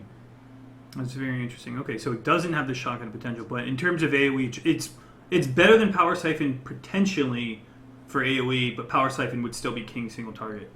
I think it would probably be exponentially better than Power Siphon with AoE potential against very large packs. The problem is, I think, against small packs, which like the straggler 3 mobs here and there. I think that's probably the main problem. Yeah, I've tried it out myself, and it is really, really good AoE. I'm just struggling to figure out what exactly I want to link to it, because just about everything seems to be really good. I'm really not sure what's going to be better than what, but yeah, single target, it didn't feel great. AoE, I think it's pretty much way better than Power Siphon. It looks cooler. I mean, it looks less cool. Not cooler. It looks less cool than Power Siphon, which is a little issue for a lot of wanders, because a lot of the reason people play Power Siphon is because it gives you that cool blue ring and gives you no, seriously, I get a lot of that. People are like, oh man, play Power Siphon, it looks so cool, Mathil. And yeah, but I tried it out in an Atziri run and I was just annihilating entire rooms with a few attacks. It's especially if you do add Pierce, it can just like launch through everything and everything just kind of dies. I think, yeah, I've got still quite a bit of testing to do to figure out exactly how I want to do it, but I think it's got a lot of potential for sure. That's good because a big problem when you release a new gem is you want to compare it to every other gem possible. You know, Lightning Tendrils came out and like, oh, it's like Incinerate but Lightning, but it's not like that at all. You know, and the fact that it's actually a contender with Power Siphon means that the game design department actually did fairly well. If it didn't have that damage effectiveness on it, I would say it would be, but 120 is comparable to the 125. Yes, you lose the power charge and the culling, but the AoE potential is much higher. So you actually have a trade-off there, which makes it a good design skill. I'm really glad to see the skill contesting Power Siphon because it was a little like, sometimes you're like, well, gotta make a wonder. What skills do I have? Well, Power Siphon. Power Siphon, Yeah. Elemental Hit, Frenzy, Yeah, Barrage. Barrage. Power Siphon. Yeah. So I'm really happy to see that, to see some variation I'm- coming in.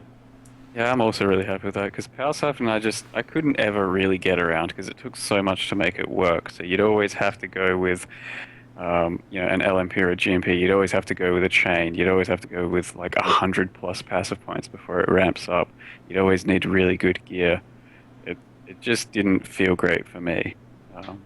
Most of the playtime of the character until like the end. So I didn't.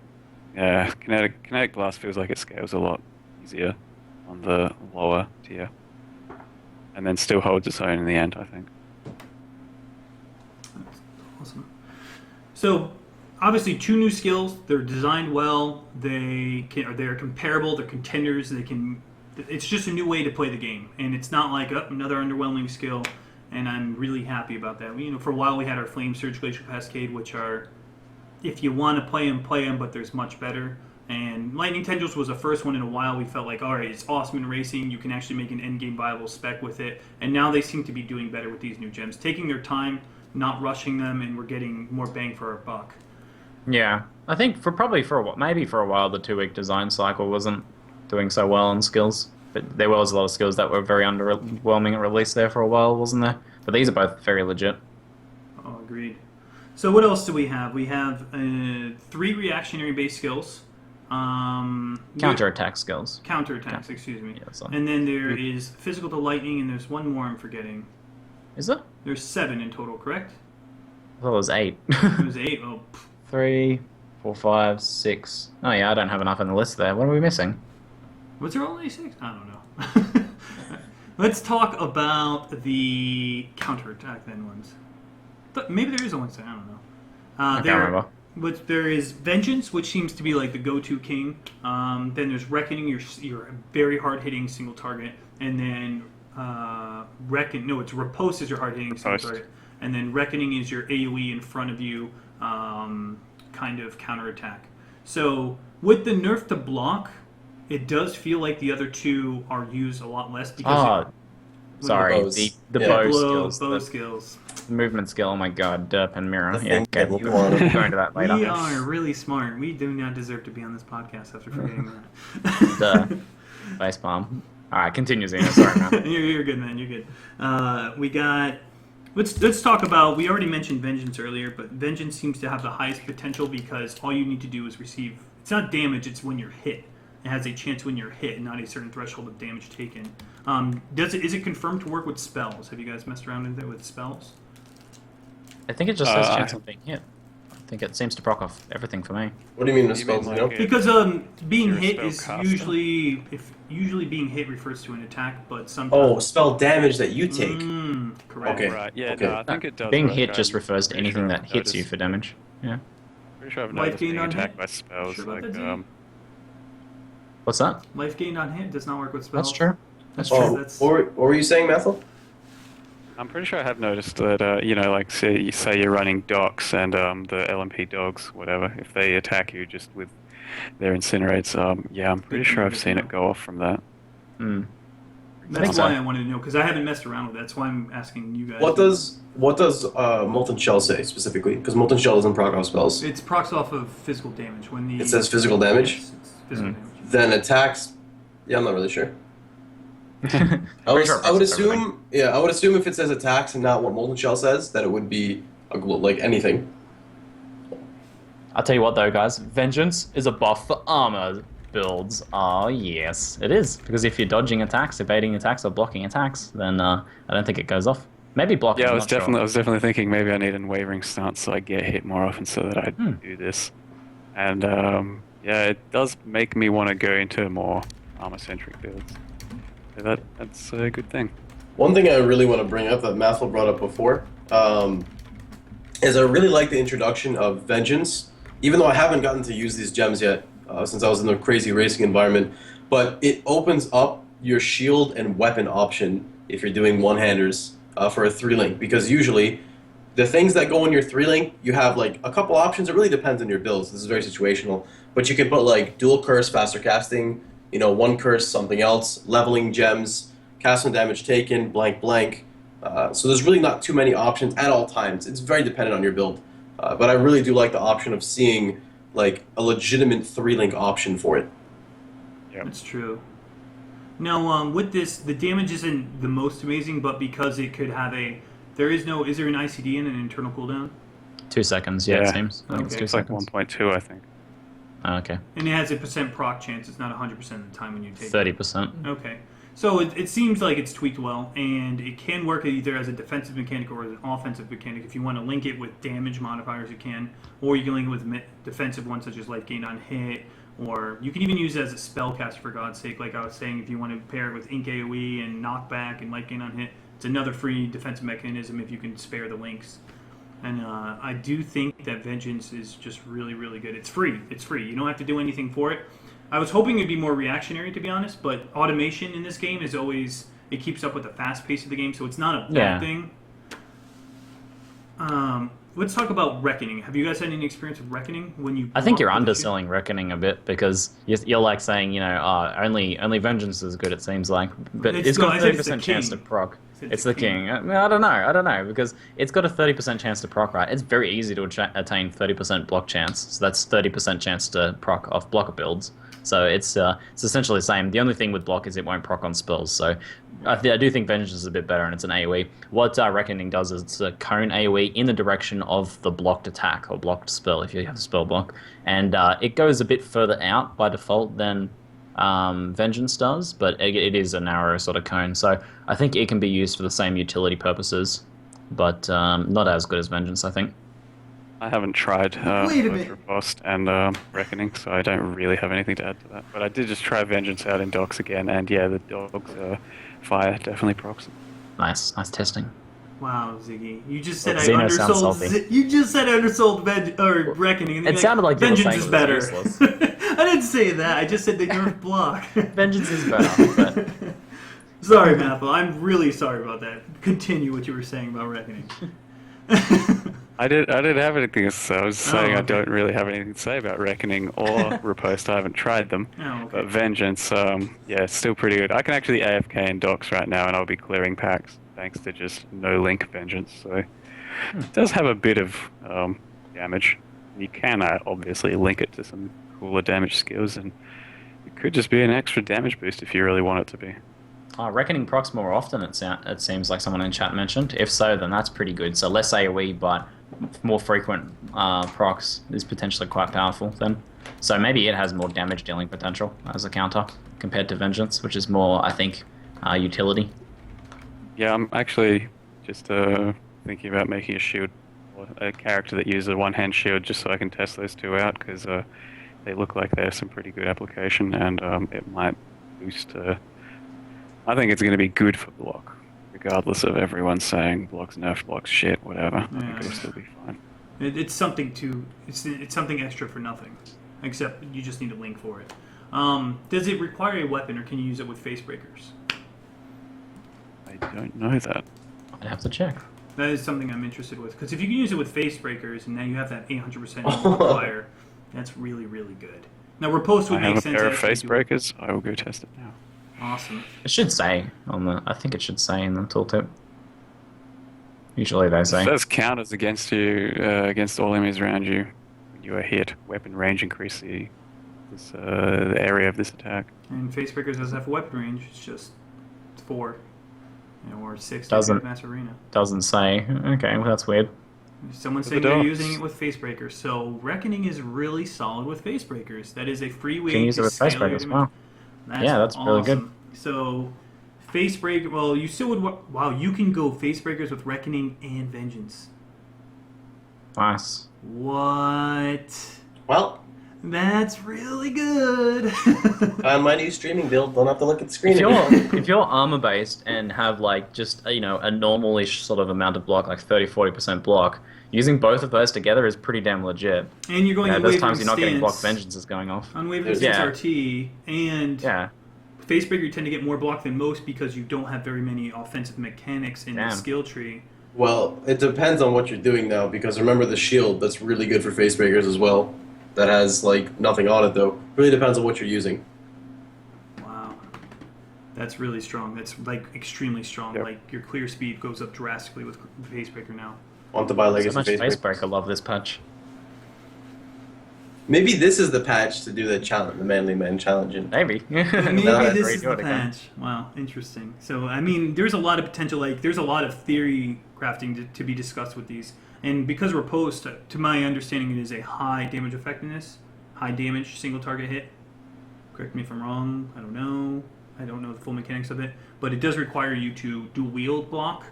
Oh, no, it just requires you to block. It's just single target. The wording on that is weird. It says attacks with both weapons if you dual wield. When I tested on the alpha, I couldn't get it to proc without dual wielding, so I don't know if that was Okay. intentional or not. I'm pretty sure it should proc with just a one-hander as well. The wording sounds like it sounds like it doesn't require dual wielding, but I don't know. Just hopefully someone else has tested that and can confirm. This one seems like it mostly PvP though. I don't know if it will have much use in PvE. Single target counter. Depends on what the cooldown is on, I suppose. If it has a very short cooldown, it might be a fair bit of added damage, because it's high damage effectiveness. There is something to be said, though. If they do all share a cooldown with one another, that would be pretty bad. And obviously, when you want to use them, you would want to only use one. Well, they have different cooldowns, so I don't think they could. Right, but in a potential patch, if it is a little bit too imbalanced, they might put a separate, make them all share a cooldown. But we don't know that for sure. Okay, so apparently riposte you just need to block. I don't know. I haven't messed with the mechanics. I just even chat's kind of all over the place. Some people say it works with dual wield. Some people say it works without dual wield. So I'll tell you what. In 2 weeks, we'll have an answer for you. There we go. We don't want to just make up crap. It's very true. All right, so let's talk about the new physical to lightning.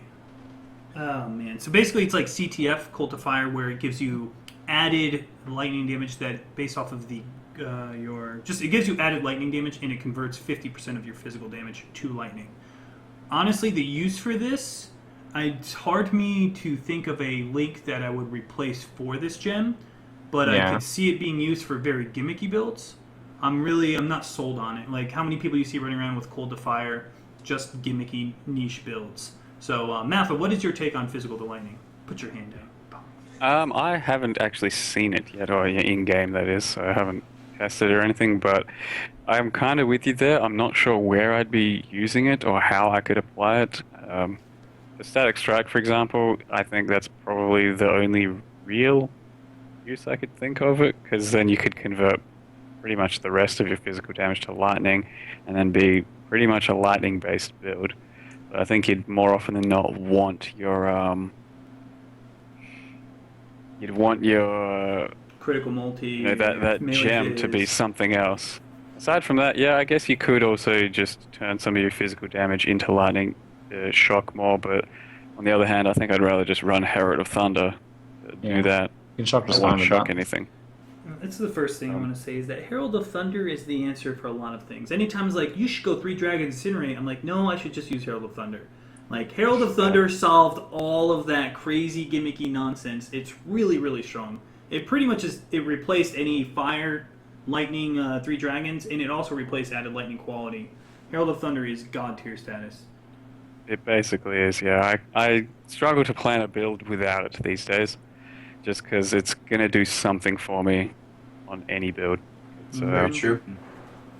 And I like it, but it is kind of too strong. I was playing a dual wield crit dual striker, high damage multi Beanos, all that craziness. And someone's like, you should just go auto curse Herald of Thunder. I'm like, but then I lose Herald of Ash. Why would I do that? And then I tested it instead of being a hater, and now I was able to keep up my power charges. No problem. I was shocking 100% of the time because 95 crit's easy to obtain with the Beanos. And I was like, okay, why would I ever use Herald of Ash unless I was making a prolif build? Herald of Thunder is really strong. Yeah. What are your thoughts, Ziggy? You tend to play a lot of EK builds. Well, I think I don't know if it's worth the link, even though it can add shock to like crit shockwave or crit EK. I mean, the shock chance gives you... Sorry, it's like shocking things means you get 50% more damage on target, so maybe that warrants a support gem slot, maybe, in some situations. I'm glad it's added to the game. It's a cool support gem. It's nowhere near as useful as Cold to Fire. Cold to Fire allows you to use Arctic Armor to mitigate Reflect, and it allows you to go make prolif builds out of cold skills. So Cold to Fire is like immensely more useful than physical to lightning. As you guys are saying, I can't see too many uses for it. I did try to like do a fair bit of theory crafting on the idea of taking like skills that already have 50% lightning conversion, like lightning arrow, and adding it to it. So then you create a pure lightning arrow. So then you can. The idea was then that you would have the same efficiency from elemental scaling as you would have from bow scaling and physical scaling. So you would be able to have your choice of the best passives, right? But the thing is, in terms of the passive tree construction, there's no, like, the things that are the best choice are all grouped together. All the good elemental stuff is up near Templar. All the good bow stuff is near Ranger, Like, there's no reason to do that, like, because you're not really going to stretching across the tree. You're going to spend a lot more points to do that. So there's no, like, gained passive point efficiency from using that, from converting Lightning Arrow to full Lightning, for example. So, although that, in theory, is a good idea, in practice, it just doesn't work out because you don't gain any, like, extra damage scaling or extra efficiency. So, I don't know. I don't see too many uses for it. So if you think like EK, you have EK added fire, you got critical strike multiplier for going crit. What else is there? Oh, I can't believe I'm like going I forget. Spell Echo, faster casting is better than it. Even added Chaos is probably better than Physical Lightning. And Power is a must. Like, there's too many gems already in the pool that you have to decide between to consider Physical to the Lightning. And it's not that it's bad, it's just there's others that are better.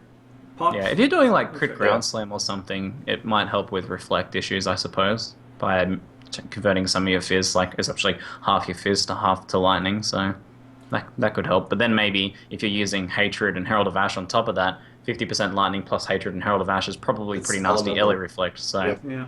So probably still going to kill yourself. One thing I want to clarify for people in the chat who are unaware of it, because they're reading Herald of Thunder and it says cannot shock. Herald of Thunder adds to your damage as well, and you can now shock. So Herald of Thunder is not doing it, but it gives you that base damage of of lightning on your spells or attacks. Therefore, you are able to shock with your new lightning damage. And because of that, as Mathil and everyone else was saying, you don't need to use physical to lightning because you can shock by just putting on Herald of Thunder, which saves you an entire link, which is huge. I mean, think of the price of a 5 link to a 6 link. That's what you're doing.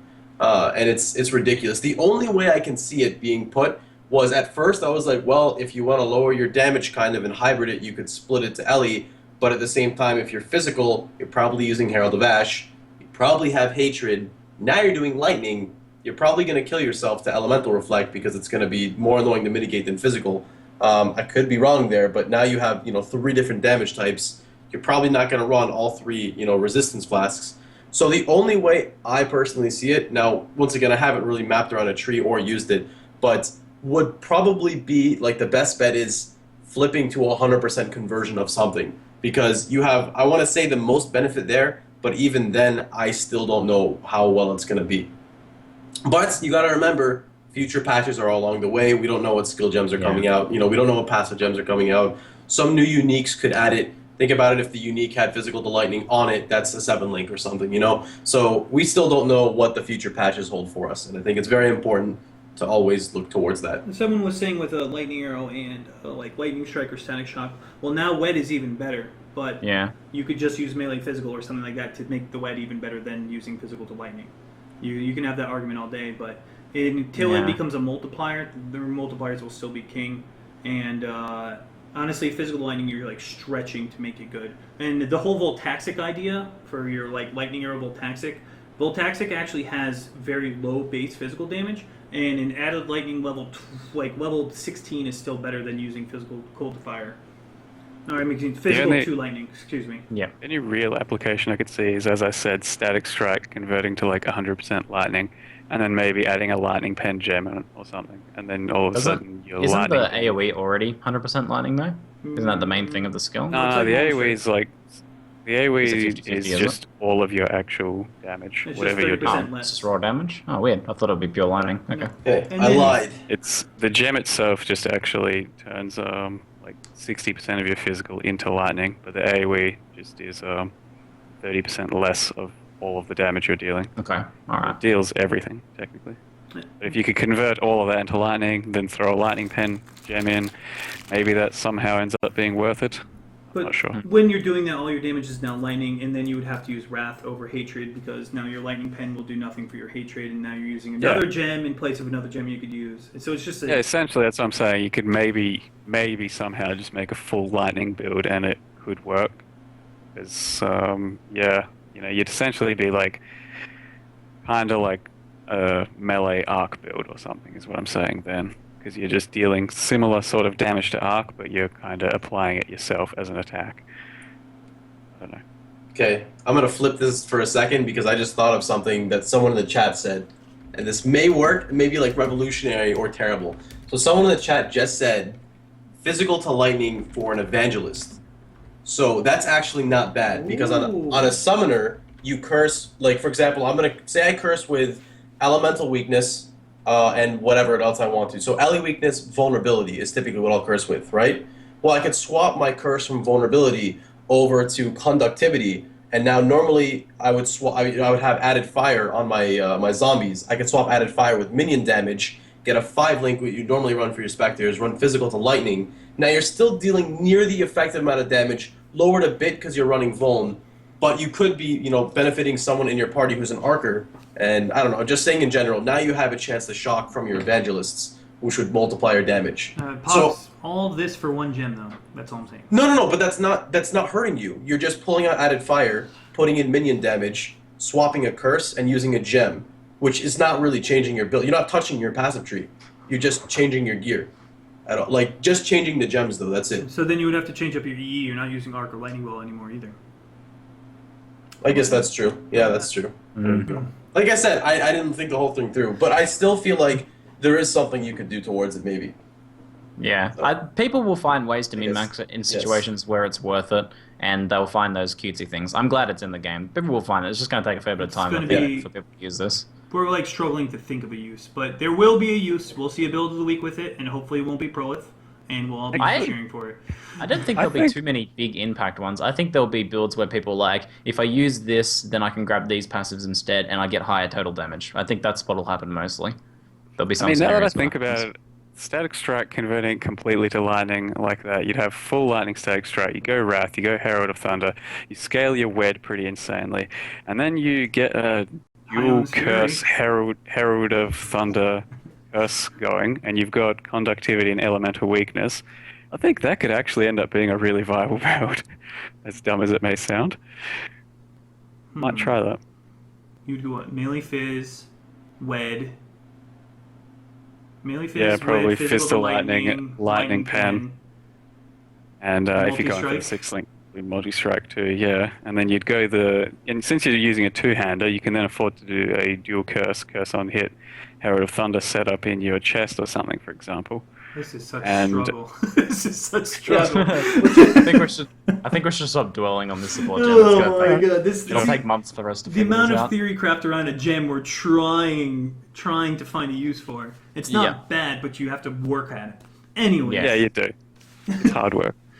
Let's talk about the new bow skills. Has anyone played it? Put your hand up if you played it. Yeah, I have not for sure. Okay, so Ziggy, talk about the bow skills, your experiences.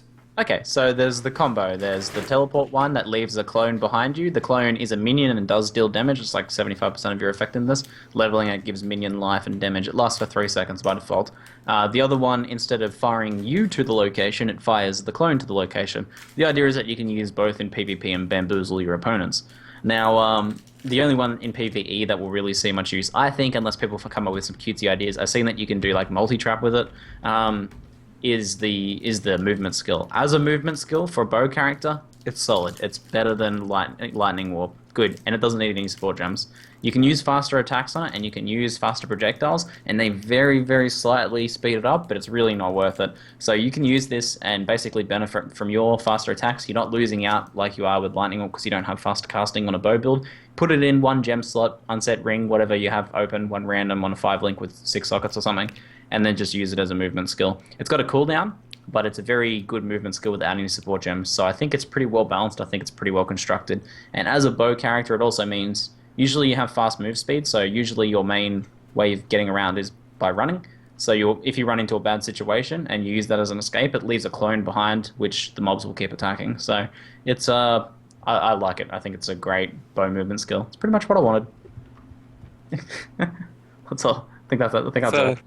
Yeah, that's good to hear. I personally haven't tested it just because last patch was pretty much a bow patch for me. I did just about all the bow things possible, and I played it for a long time, so I haven't been super keen to get straight into the bows yet. But I'll get around to it sometime soon.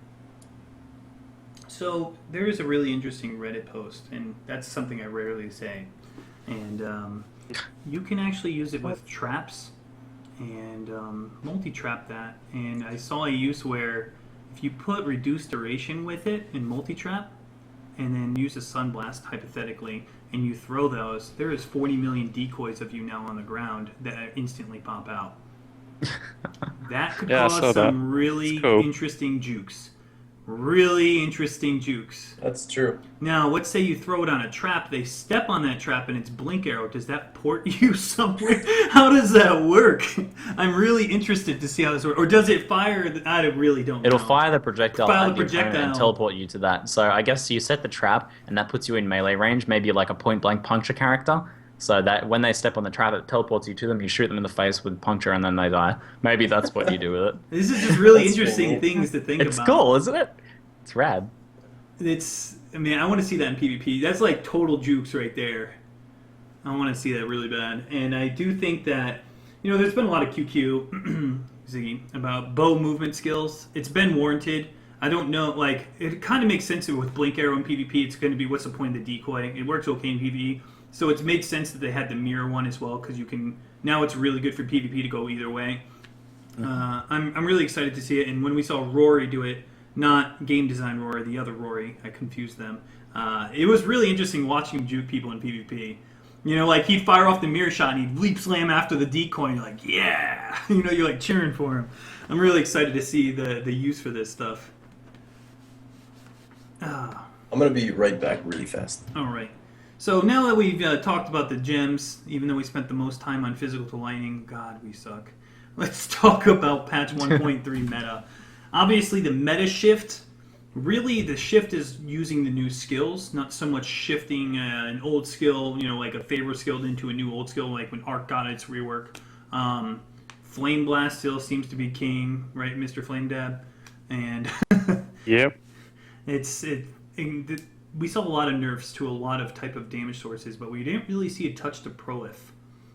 And I think we were all kind of like bewildered why Fire Prolif didn't get touch. I know it's very hard to balance something like that, and I know if you guys put your heads to it, I think the time for Fire Prolif to go down is due. What is your take on that, Mathil? Fire Prolif. I don't really see a problem with it at the moment. It is strong, but I think there's enough things out there that are pretty strong or just as strong that you don't have to be pigeonholed into it. Could it see a slight nerf? I think maybe, if anything, just like reduce the radius of that stuff, so that you still have to do quite a bit. So you still have to actually work at killing, like clearing packs, instead of just a Prolif and then anything within 100 yards is just dead. So that could potentially just see a bit of a nerf, I think, at some point. But I don't see too much issue with it. As far as the meta shift and all that, I think crit is probably just not really on its way out. It's just a bit. It's harder to make it work as well as it did last patch. So you can still make just about every crit build work. That used to work. It's just going to take more effort than non-crit builds. So it's kind of helping you lean towards making the decision of making a non-crit character, which I think is a welcome change, because it gives me a lot of builds that I'm going to try and play around with. So I'm happy with it. All right, so your justification, you think that even though it wasn't changed, it's still solid, but it's not something that really needs too much of a change? I don't think it's head and shoulders above everything that you're pigeonholed into it. That you just think, if I want the best build or the fastest clearing, I have to go Flame Blast Prolif or whatever Prolif. I think it'll still be just strong, but there's plenty of things out there that are really strong that you can make your own choice up to what's going to be most fun for you. All right, makes sense. I tend to disagree just because I feel like Facebreaker, shield charge, for example. We're like, yes, shield charge, Facebreaker. And the first thought in people's mind was, I'll put on Eternal Bonks, I'll go AOF, and I'm going to Prolif the hell out of it with Facebreaker. Oh, yeah. And I'm just like, really?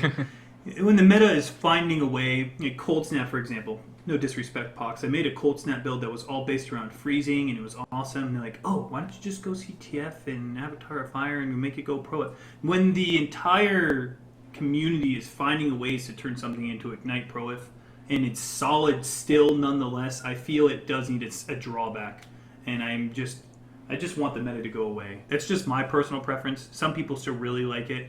I would like to see maybe like the Shock Nova hype train. Everyone wants Shock Nova changed for the better. And even Chris said, well, there's some people that still use Shock Nova in their build, and I would like to meet those people. But I still feel like Shock Nova, let's make it come back. Or one less mana from Elemental Hit. And I was like, come on, really? We need a little bit more of an old skill rework. But they did say in a future patch it might come out. Mm-hmm. Ziggy, what's your take on this meta? What have you... So, I think the question is, your original question was why didn't they nerf fire and prolif? I think that's a side effect. Although I think they could have still like nerfed flame blast and some of the fire culprits a little bit. But I think the reason why those things have been nerfed is a side effect of something they think was more important at this point, which was evening out the balance between crit and non-crit. So making non-crit a viable option over crit. So in this patch, I think probably the closest ever non-crit and crit for at least for elemental builds. They've matched up the closest they've ever gotten. It's now a decision: do I go crit or non-crit? It's not if I'm going non-crit, I'm going to be bad. Like I think they're far better balanced. So I think ZiggyD really wanted to make that an interesting decision and make that have its pros and cons and make both of them be as even as possible. And then the fact that fire and proliferation got buffed as a side effect is kind of something they're going to deal with a little bit later date, I imagine. So that's my theory on that. And with that, Ziggy, the Templar tree, obviously there's a little bit of crit in there. There's a power charge as well. They have arcane potency and the power charge. But there's a lot of cast speed spell damage. So it's pretty obvious. Do you want to go high-level Arctic Armor with some cast speed and spell damage? Go Templar. If you want to go full ham crit, go Shadow, but there are drawbacks. Each one has a drawback, and I think you're spot on with the fact that you can totally go non-crit now with the change of the Templar tree. Totally. Pox, meta. Yes. What's your feel of the meta? You're wrong. I'm sorry. But anyway, what I was going to bring up, kind of like a weird point, which can be skewed in very many ways. But I think most recently I logged in a couple hours ago and typed /ladder, and number 1 and number 2 have no prolif in their spec to my knowledge. I think number 1 is actually an arc build, or was whenever I checked.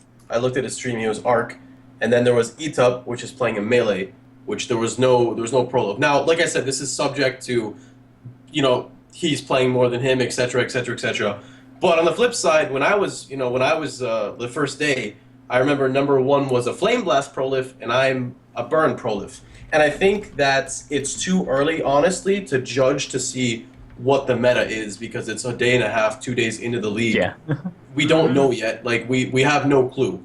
Usually there's a balance patch sometime within a week or 2 weeks where they not necessarily hit hard or destroy builds, but it's typically along the side of the actual game and then the skills themselves, if something is interacting in an iffy way. So I really think that we need to wait a little bit first to actually discuss. I mean, we can talk about it, but I don't think there is a dead set meta by any means right now. Let's see. I don't know if I missed anything before because I was Kapakipoing. No, you're wrong. Well, the first thing I want to bring up is Etup is Etup, and no matter what he plays, he's going to be good. That's why I said. I was actually going to say that too. That's what I said before about anything can be skewed. I did say that at the beginning, that this could all be skewed information. So, but at the same time, you have to remember that as well as Etup may be Etup, I mean, we don't know who these other people are. Just because they don't stream doesn't mean they're not amazing. True. Like, oh, yeah. That's the big thing. I am not amazing and I stream, so I mean, obviously. But I want to talk about the Templar tree. The Templar tree is definitely, the hype is real. I freaking think this tree is so good. It can tend, and before it was all witches and shadows and witch because of that one starter regen node. But honestly, Templar it might just be one of the best spellcasters right now, if not the best, if you prefer non-crit. And even if you do prefer crit, you won't get as much as if you try to branch off into that shadow tree, but it's a contender. It wrecks right now. I want to talk about that skill tree change. I feel that the skill tree change this go around, despite the start of Duelist was one of the best they've done, they didn't just tweak one class. They tweaked multiple classes, and it's not you think of a game when everything is balanced, the game is boring because everybody's playing essentially the same thing, just a different name on it.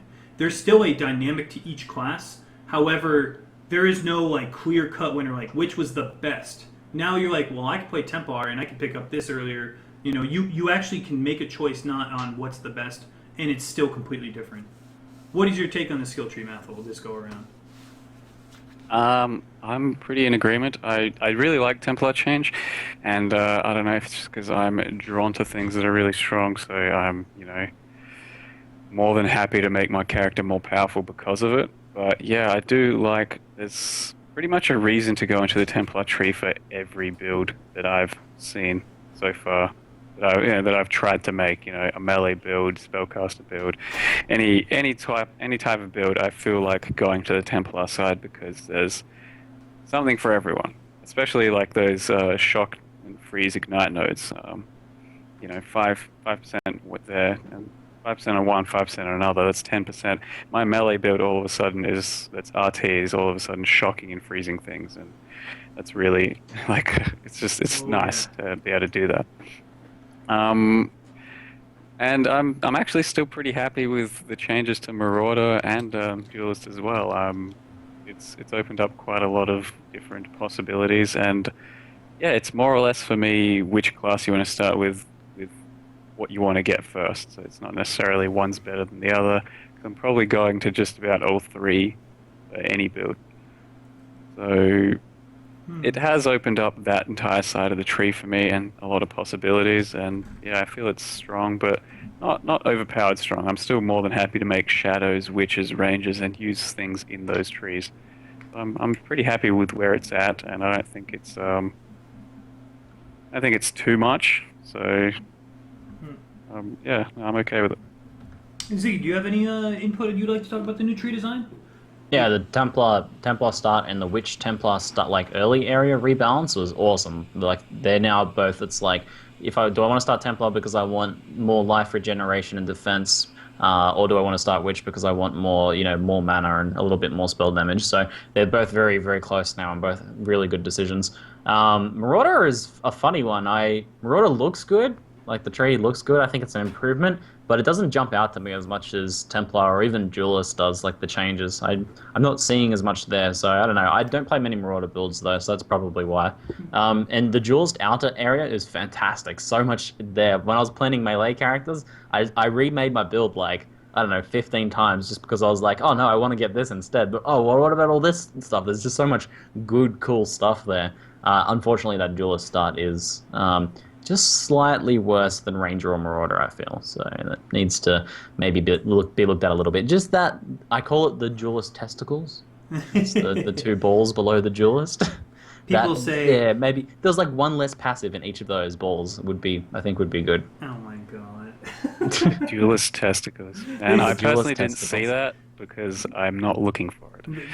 Someone in the chat said yesterday, the new Duelist is so bad it looks like he's effing himself because it's like pointing up at his... Oh my god. If you pay attention to it. But the problem with Marauder was there was a lot of awesome inner nodes, and then you had to struggle to find a way to get out. You're spending way too much strength to get out. Now it's just a get what you need and get out. And that was a really good change for Marauder. Unfortunately, that's what Duelist is now. There's too many starter nodes where you have to invest into, and you're trying to find a way to get out. Where you could path in from Ranger and spend all of 2 points, and now you get everything a Duelist has without having to pick up the beginning of Duelist. Oh my goodness. So, I think they need to make less starter nodes in the Duelist and make the ones that exist already stronger. Yep. Yeah. Well, just less would be better if that was the same. I think. Possibly less. There are a lot, and 3% as you said, you do attack kind speed. of just remove one of the just 3% get out of attack that. speeds. I think it'll be good. 3% attack speed? Yeah, I probably would have to say that if they were to shrink the Duelist balls and kind of go alongside of Chris's thoughts on PvP-ness, it would probably fix. It would probably, if they just shrank it a little bit, maybe took a node off 2 nodes, it would probably work out pretty well. But Rip podcast. on a flip, I don't know what you're talking about. But on a flip side, I really do enjoy the rework, along with what Ziggy was saying on the Witch side, how they kind of merged a little bit of the regeneration. I really like the Templar side now because it's defined that if you start Templar, you pick up 2 elemental damage nodes without touching spell damage, which is really cool because it kind of makes it so if you want to min-max spell damage or ele damage and you plan on running Arctic Armor, you can just branch out through regeneration, and that's really neat. I really like the dividing factor there. Agreed. There is something interesting about Templar that I don't know if a lot of people have caught on to. The melee nodes there, if you go up the 2 elemental nodes, there's melee nodes.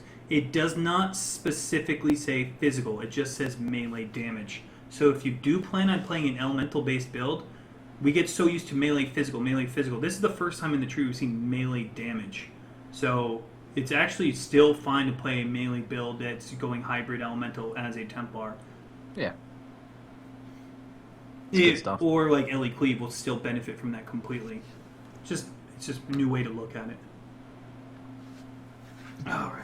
So skill tree is good. The meta seems to be the same. Arc still seems to be OP. Yeah, let's be honest. Let's clarify. Let's go to melee. Oh, go Just ahead, to Bob. clarify, we don't know what the meta is, Zeno. I just want to make sure. We're making predictions. Okay. Just confirming. All right, the meta really hasn't changed in my opinion. Just to clarify, Pons. Thank you. It hasn't I think the meta has changed. changed quite a lot, so I disagree with that statement. I think okay. that crit and non-crit balancing out a lot, but it's all just predictions at this point. Crit's still going to be strong. Of course, yeah.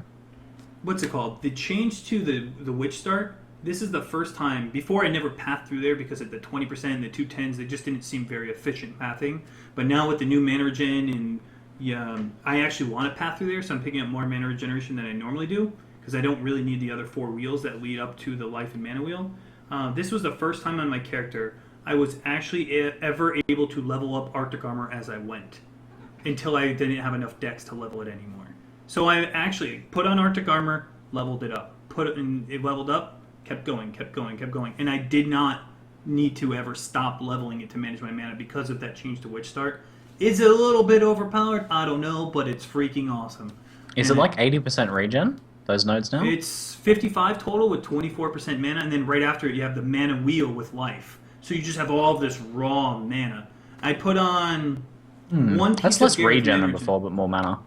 It's 5% less regen, but that's only if you picked up that 20% before, which most people Yeah, didn't. which most people didn't. So you're getting more regen than you normally did before, and you're getting far more mana than you did before, leading into a mana life wheel. So it's just like tons of regen at low level. You put on a Parandus Signet, you're good. Like you could just run around. You don't even need clarity. It was pretty crazy. I've never ever played an Arctic Armor spec where I could just level up as I went along. That just doesn't happen. Yeah. So what else are we going to talk about? Questions. Do we have any questions to be done? Q&A? I think we should probably talk about melee. Even if we have to shorten the Q&A, okay. I feel like we not mentioning melee is doing it a disservice. 2 of us are playing melee. What do you mean, talk about it? Talk about it. Well, All the So floor for you Talk guys. about what specifically? block was nerfed, right? And the cries from the community were melee is dead. That's been my title on Twitch, and too much frustration in the chat. Melee is dead. What do you guys think? What do you guys think about this theory? Is melee dead? What do you think? How do you feel, Mathil? Well, obviously it's not. As you said earlier, so something I picked up on is you said you're having a lot of fun with your character, and I wholeheartedly agree. Melee, to me, is not the best option as the be-all, end-all character, but you're gonna play it for the fun. I'm having a lot of fun on my guy, and it's going to be slightly worse than, say, a range in almost every situation, just because that's the nature of the game. Range is safer, and that's pretty much all there is to it. But the melee is so much fun because I feel like I'm a lot more active with my character, and I'm still doing just about as much clearing as my clear speed isn't much different to, say, what I would have done when I started as Tornado Shot, but right now I'm leap slamming, I'm using my Cyclone defensively, I'm static striking, running around and trying to survive here and there. I think it's a lot of fun, and there's plenty of builds you can make with melee right now, with 2-hand, 1-hand shield, dual wield, and you can make a lot of things work. So there's a lot to play around with. So I don't think it's dead. I don't think it's even struggling too much. It's just people are always going to look at the top tier thing and say, that's the only thing I can do. It's not fair that everything else is worse. It's not Flame Blast Prolif, therefore it is dead. Something I would like to point out is that you guys are not playing Bloodlines. Bloodlines melee gets I wouldn't play wrecked. melee in Bloodlines. No, It's don't true. get me wrong. There are Well- people playing melee in Bloodlines, but those people are also E-Tup or doing some crazy gimmick. And it can Yeah. work, but you're going to have to struggle and make it work because having an always shocks on you from a Cult of Elements is pretty scary. You don't have that with ranged. Having the Chaos Bond on you always because you're melee sucks as well. Like, there is definitely a lot of downsides. Now, Torment, I mean, it does seem like, Leap Slam, you can still go around and catch those ghosts. Melees would seem to be fine because it's just like the normal game, but they get corrupted and, to a certain extent, you can have a lot more fun in melee because yes, when you die, you lose experience, but you still get to keep playing your character. Pox, what do you think about melee? Well, this kind of goes all the way back to the beginning of the leagues. I think melee is perfectly fine. I think that to a degree, it's not as fast clear speed as certain builds, but I don't think that means it's dead, and I don't think that means it's bad. Typically, when you get endgame with a melee character, they are ridiculous, assuming it's geared right, you have the right passive tree and everything. For example, Cyclone builds are insane. You can have like 6k effective life, with life gain on hit, with like 600 HP regen per second, with like 7 endurance charges. So even though you are taking shock, 50% from the lightning, it's not always going to be there, and you still have insane damage. It's just getting the character to the scaling takes some time. You're going to be taking some risks if you're going to be playing a melee the whole way through. But just as when Invasion came out, I still played a melee character there. We all know how Invasion turned out. It's still possible, and it's still there, and I think that it's fine. I think that as time goes on, people are going to realize it's really not that bad. It's okay.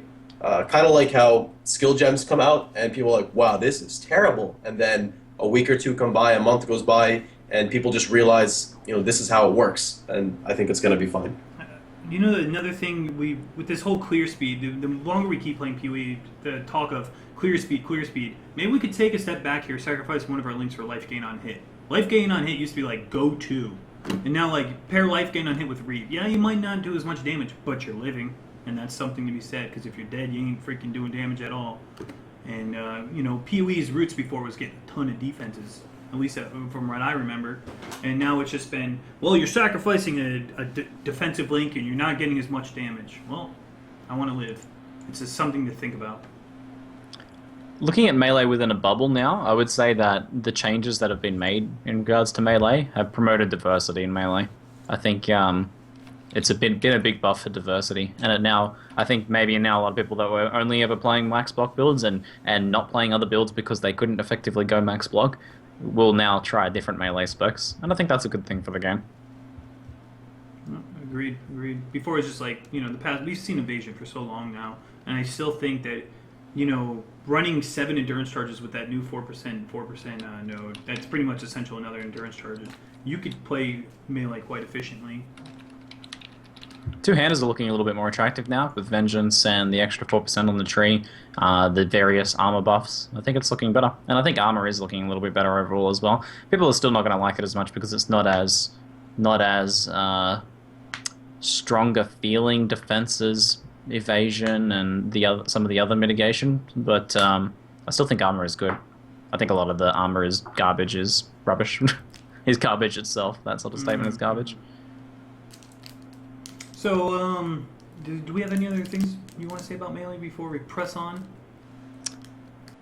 No? I think that's it. We're good? I'm having a good time with it. Doesn't feel dead to me, Doesn't? at least for leveling. My next character is actually going to be in a Marauder melee, and I do not like Marauder, so I want to test out with it and have some fun. I could say something about block just a bit, because there used to be basically if you're going to go block, you just take dedicated block passives and block things to just boost your block, like kind of outside of everything else you're doing. So it's something you really had to focus on. Whereas right now the changes, they've reduced block, but the block you're getting from the tree is usually in tandem with all sorts of other stuff like damage and utility. So I'm actually pretty happy with how it is, because I'm going to probably make a one-hand sword shield, one-hand and shield build, and I'll be happy to take a lot of those passives, and my character will be stronger for it, because I don't have to go out of my way to get those blocks anymore, which I wouldn't have done back in the day. So I think block is still good. It's just not the be-all, end-all of making a character immune anymore. And yeah.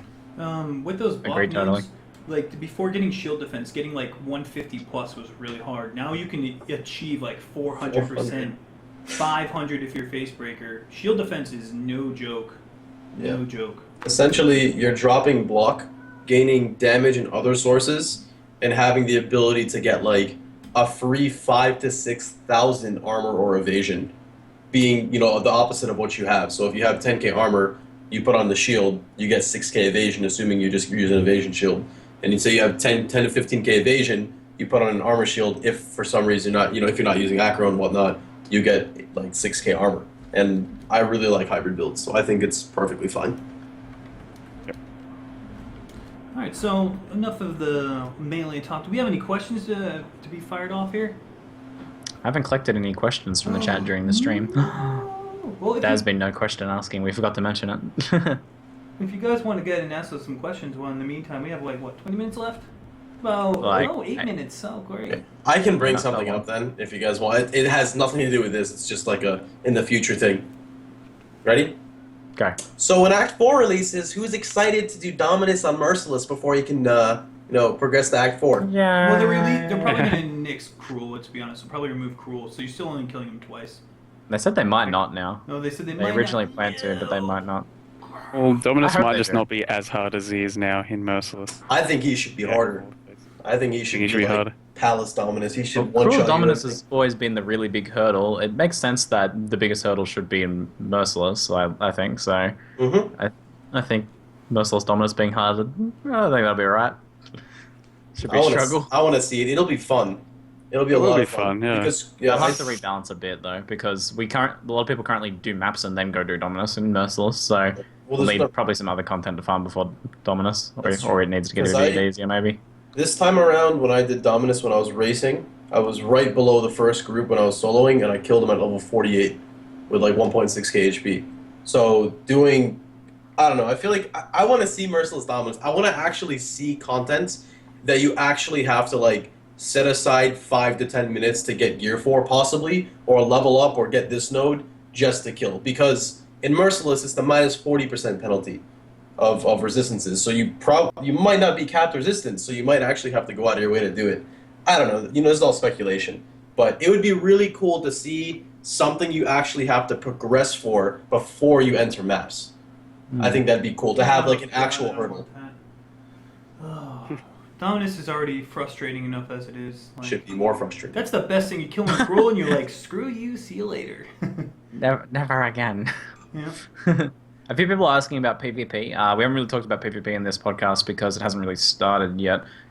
In 2 weeks' time, I'm sure we'll have plenty of PvP to talk about. Yes, I and plan on trying it out. I would like to invite, if you guys know, for future podcasts, if anybody who's well known in the PvP environment that you guys want to invite, for instance, they don't have to be a streamer, they don't have to be a YouTuber. If somebody is really good at PvP and they can help out the community and spread their knowledge from the LLD community, let me know. Give me their name. I will gladly, we can all invite them him or her into the podcast. We'd love to hear what they got to say.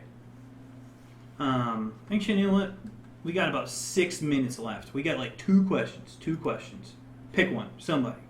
At all. From, I haven't even read this yet, but GDC Sarcasm. What do you think about adding stun and endurance charge on melee stun to Vengeance in addition to casting damage taken with Immortal Call? Is that, wait, You've got EC? some stun reduction in the tree. That could work pretty well. Nice. For endurance charges. Not as good as Enduring Cry on cast when damage taken, but it could be an and sort of thing. Well, the thing Have with both. endurance charges right now is it's actually, unless you're really prone, if you have armor, you don't really need to use the Immortal Call setup, right? And armor seem to get a pretty nice buff. You should just keep your endurance charges up and just use Spell Echo Enduring Cry. You shouldn't go out of your way to just get one endurance charge when you stun a mob. Just use Spell Echo Enduring Cry. The chances are if you're in that side of the tree, you have a good amount of strength and you can level your Enduring Cry. There's no really need to use 3 Link just to get 1 endurance charge. Yeah, that's a good point. I think if you want to automate it, you can, but it's nowhere near as good as just Echo Enduring Cry. Agreed. I do want to say that there is one guy that's pretty good at PvP. I remember I was browsing Reddit and I heard that someone PK'd Manocean. So I think we should probably get that guy going. He one-shot him at normal bandits. Did you see it or no? No, I heard about He that. channeled the Flame Blast and Mano hit like boom and then... Well... That's pretty good. That's pretty good. Okay, someone else said it all by Charizard. Do you think they will ever add a unique or passive to dual-wield shields? Or two-hand swords and axes? I'm not GGG. They already did do a dual wield axe, 2-hand axe It's Oh, what is it? Didus? What is it called again? No, not Didus. No, it's not Didus. It's the other one. yeah. I'm one that blanking goes- on the name. Yeah, the one that goes with Bringer of Rain, right? That they do the block builds. Yeah, the building a can What a axis. con- I can't remember the WOE. name. Can't remember the actual. Yeah, Wings of Entropy, There you go. Yeah. Yeah, because that's what it is. Hey, can you please look at my Bringer of Rain Wings of Entropy build? BORWE. That is the build. Yeah. Yep, exactly. I'd love to dual wield shields. I think that would be super cool. Definitely. I don't know what I'd do with it, but They would need to make some I'd way love that to be was able to dual wield balanceable shields. of You would scaling use- damage off shields. Dual strike, and you would. dual strike. Or you would. Like using like giant scissors or I something. think that shield charge, you would charge with one and put the other one behind you, and you'd be invulnerable to all frontal and behind damage. I think that would be. Why stop at 2 then? Just get 4, one on either corner of you, and one on top as well. And, God no, yeah, just fuck it, just a giant iron ball I around you. think it would be really cool. I like shield attacks, and we did just get one with one of the counterattacks. It is actually a shield attack. If you look at the animation, it's the shield graphic going out. That's So really it's nice. basically a shield bash. But I think dual wielding shields is a bit silly. Yeah. Oh, I'm not gonna deny that. I'm okay with the shield throw, with Shield face throw would be breakers. that's Yes, give me that. Yeah, Just I love- respect That would be the cool. throw. I don't Captain know. America style. I don't know what it is, but any game I play, especially games with PvP, it's so satisfying smacking someone with a shield. I don't know what it is.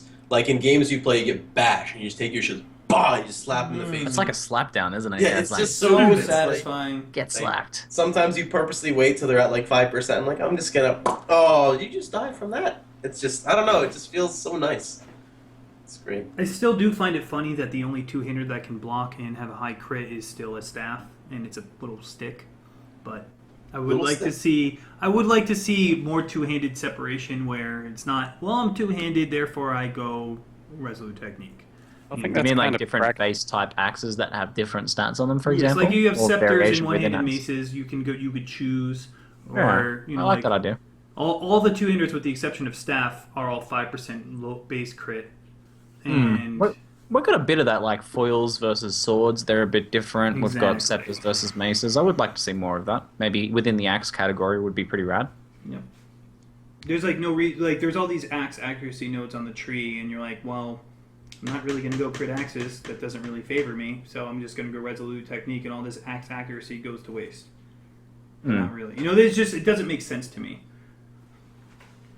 More or less to let you skip resolute technique, I guess. I mean, it's still almost never worth doing, but yeah. Yeah, there should be a That's reason the purpose of it, for those axe accuracy nodes. Not well, you can get this and have 90% chance to hit, but RT is still better because you're not going to go crit with the 5%. Because base it's ever. 1 point and you get 10% accuracy for it or more. Yeah, exactly. There's just so there's things Almost like always that. going to be right next to it. I would Yeah. like some differentiation. You know, like there's foils and swords. You got yourself maces and scepters. Yeah, totally. I'd love to see that. Things like that. But that's you know, or Blocking daggers. staves and javelins. But then again, you just have another two-handed weapon that's not crit or block. Javelins. Everyone wants javelins. Javelins are neat. But I do would like like some more javelins. two-hand diversity. It should have the weapon range of a bow. Whoosh. Or half. Alright, I think we're done. I think we're done. So I want to say thank you, Mathil. If you guys don't know who Mathil is, go to his YouTube, give him that sub button, and help him out. He's so close to getting that partnership with Twitch. He just started streaming. He got some quality Australian internet. Seems like the same problem Ziggy went through when he started streaming. Or right Basically, before. I had to move across the country. How far did you have to move to get internet? How difficult was it? Well, I live in Adelaide, and there's basically 2 suburbs in Adelaide that have the correct internet to be able to do this right now. So Yep. I had to just wait until something was like available and Yeah. existed. So Well, I didn't that's move good. too far. I'm only like 15 minutes away from where I was before. I moved 8 hours away. That's so. Where were you then? I live in Newcastle now. Near Newcastle. Where were you? Oh, I was in like Albury. Oh, That is. well, kudos to you. That changed a whole new perspective on first world problems because it's an actually problem in a first world. I'll tell you. There's a first world problem.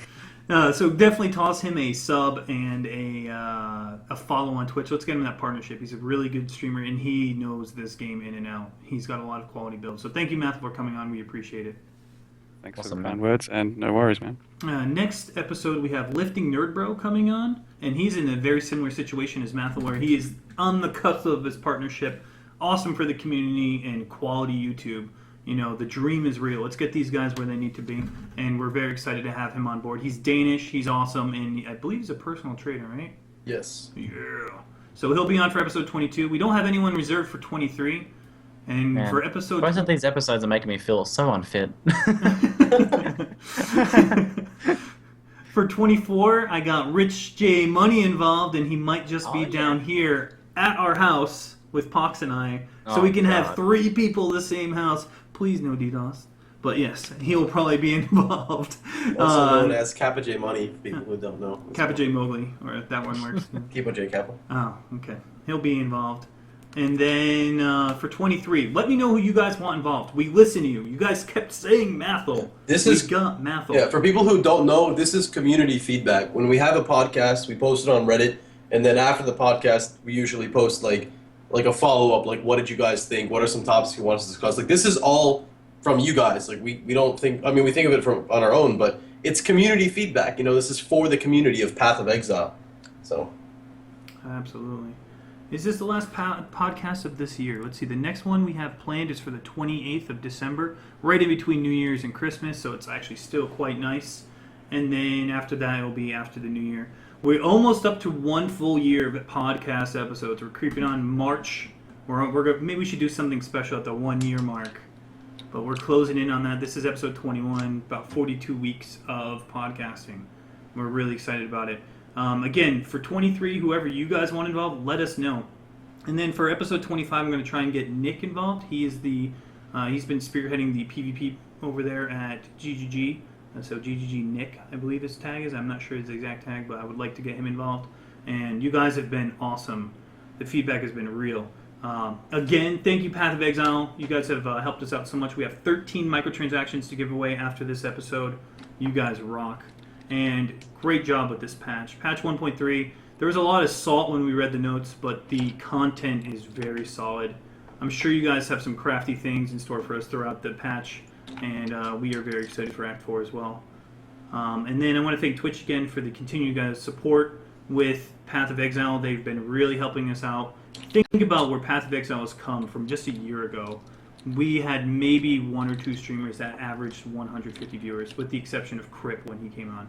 And now we're achieving 1,000 plus whenever a new league comes out. We can maintain 300 consistent viewers overall. I mean, Twitch PoE has grown massively. So thank you for the support and getting us on that front page continually. Oh, yeah. That's all I got to say. You have anything you want to say before we go, Mathil? This is your episode. My episode.